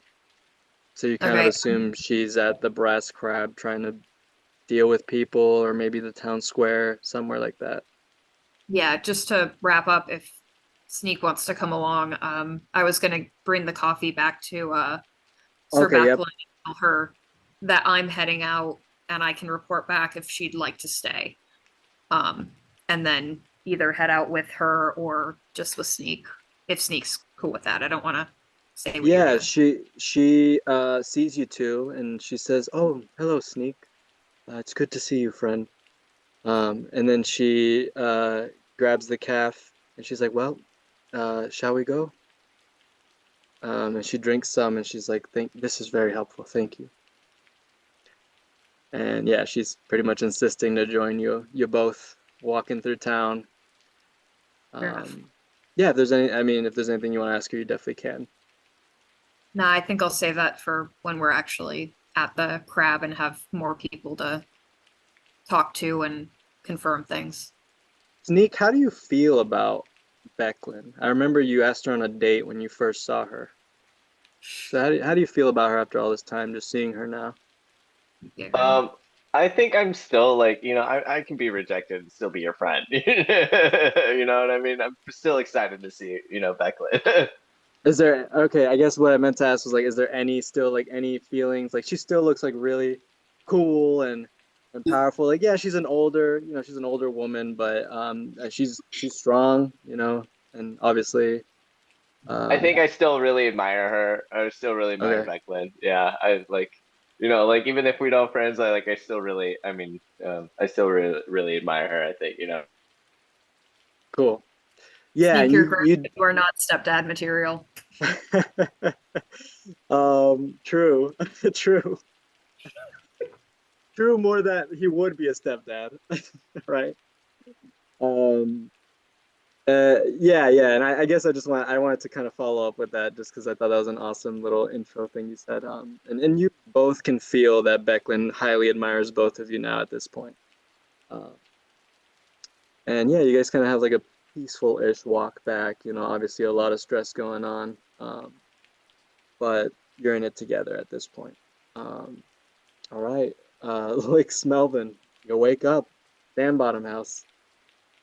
Oh shit, let me turn off the rain. It's not raining anymore. It's the next morning. We're just having like days on end of just Yeah, rain. It's pure like also it's there's a flood. just dreary, just always bad. Always bad. I feel like I'm like barely I'm still under the covers and I just tell Melvin everything like I saw what Oh I saw shit. and I'm like just like Okay. this was so crazy. I love this. Okay, cool. Yeah, so maybe you spend honestly like 20-ish minutes recounting all of that.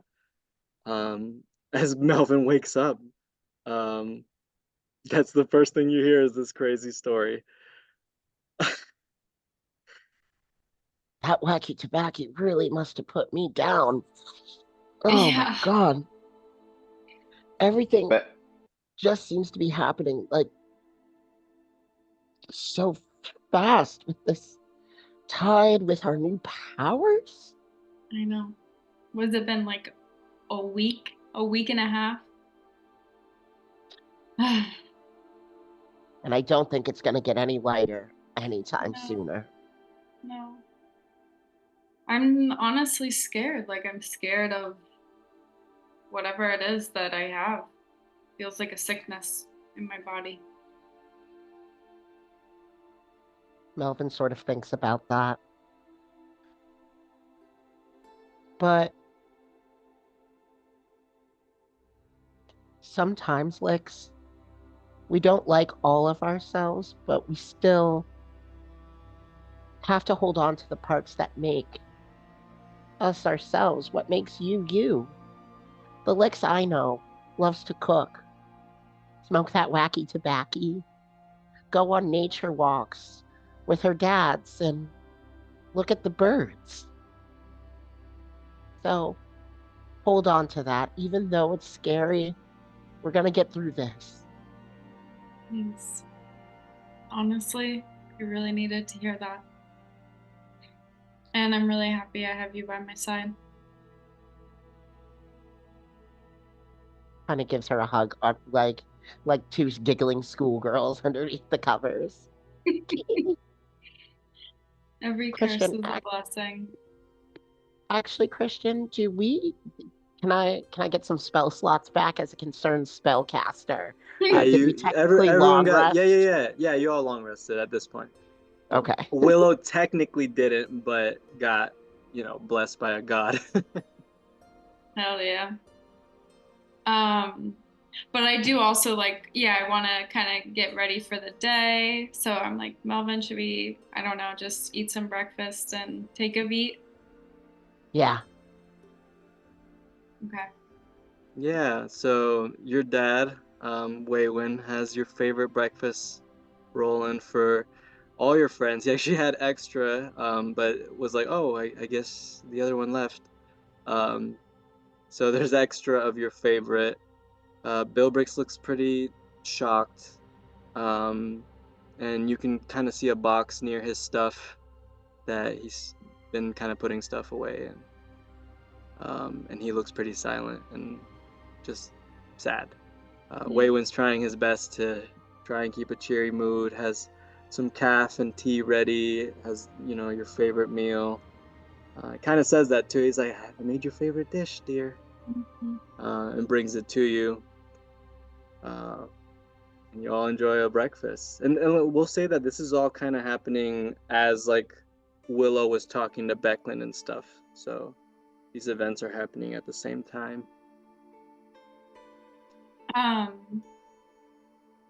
So are we gonna evacuate? And then Waywin says, well, I mean,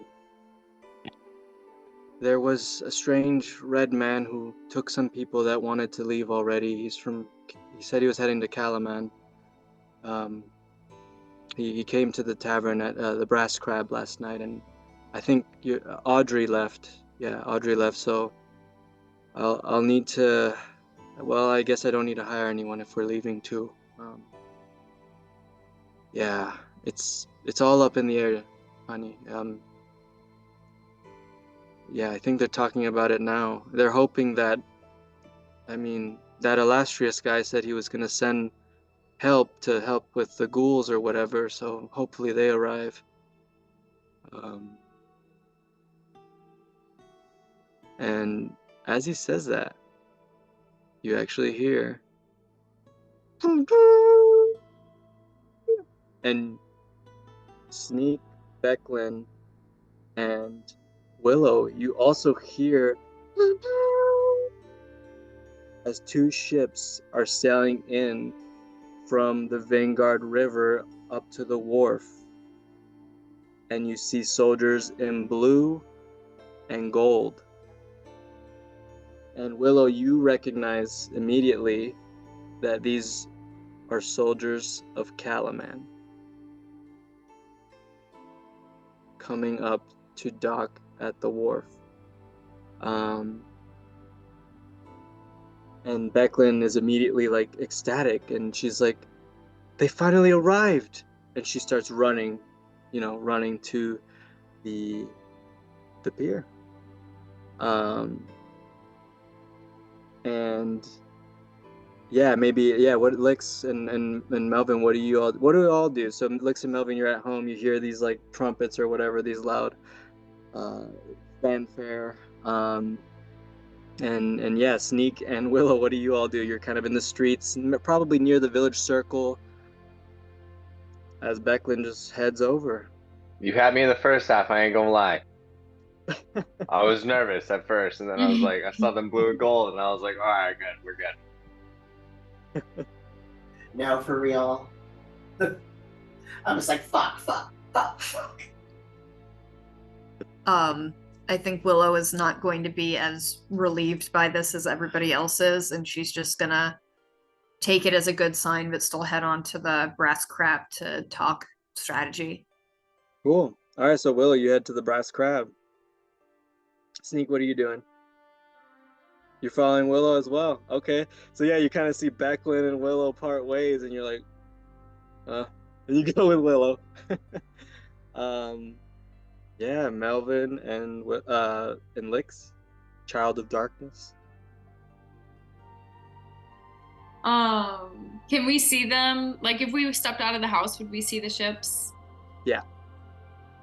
Okay. Yeah, and you see the mast, and the mast have this kind of blue gold sigils that you immediately recognize as the symbol of Calaman.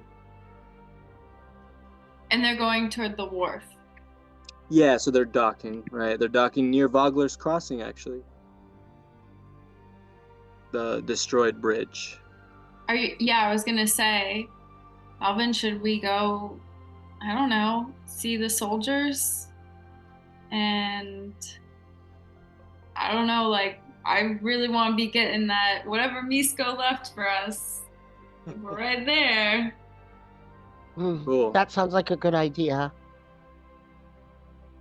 Yeah. All right. So yeah, in order to speed this up, let's say you all make it to the crossing. The soldiers aren't quite at the crossing. You still have to like move more east, but you definitely see them. There's it looks like a couple dozen at least, in armor with the flagpoles and all that.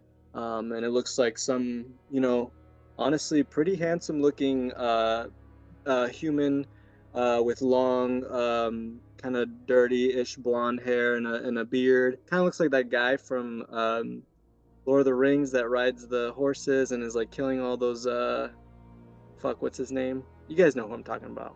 The guy from Rohan. Yes, the guy from Rohan. Yeah, he's pretty hot. Him. It pretty much looks like him. And you can see that he's kind of like talking with Becklin and like being formal and like shaking her hand and stuff. And yeah, you two are at Vogler's Crossing. So remembering what our new friend Misko. Nisco. An easy way to remember him. An easy way to remember his name. He's got a mask. Masco. Misco.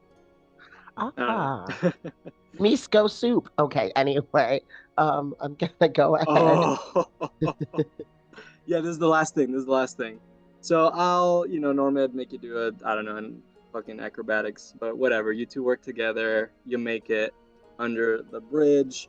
And yeah, under the bridge, there's kind of like, you have to climb some stones a little bit, some big boulders. And yeah, you see a chest down in this small little, kind of like a tiny little tunnel-ish thing, but it ends, like the tunnel-ish thing ends under the bridge, and there's just a chest. And there's actually a nice red pillow with a very comfy looking sleeping bag. That's also red and kind of lavish for a sleeping bag. Surprise, it's a mimic. Literally. Yeah, that's the end. Mimic to start the next session. Peace. Do you want to do the honors, Melvin?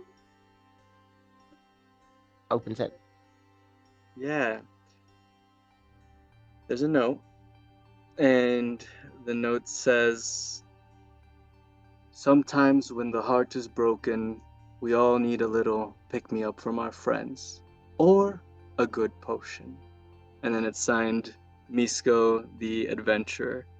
And there's 4 common healing potions just right there in the chest.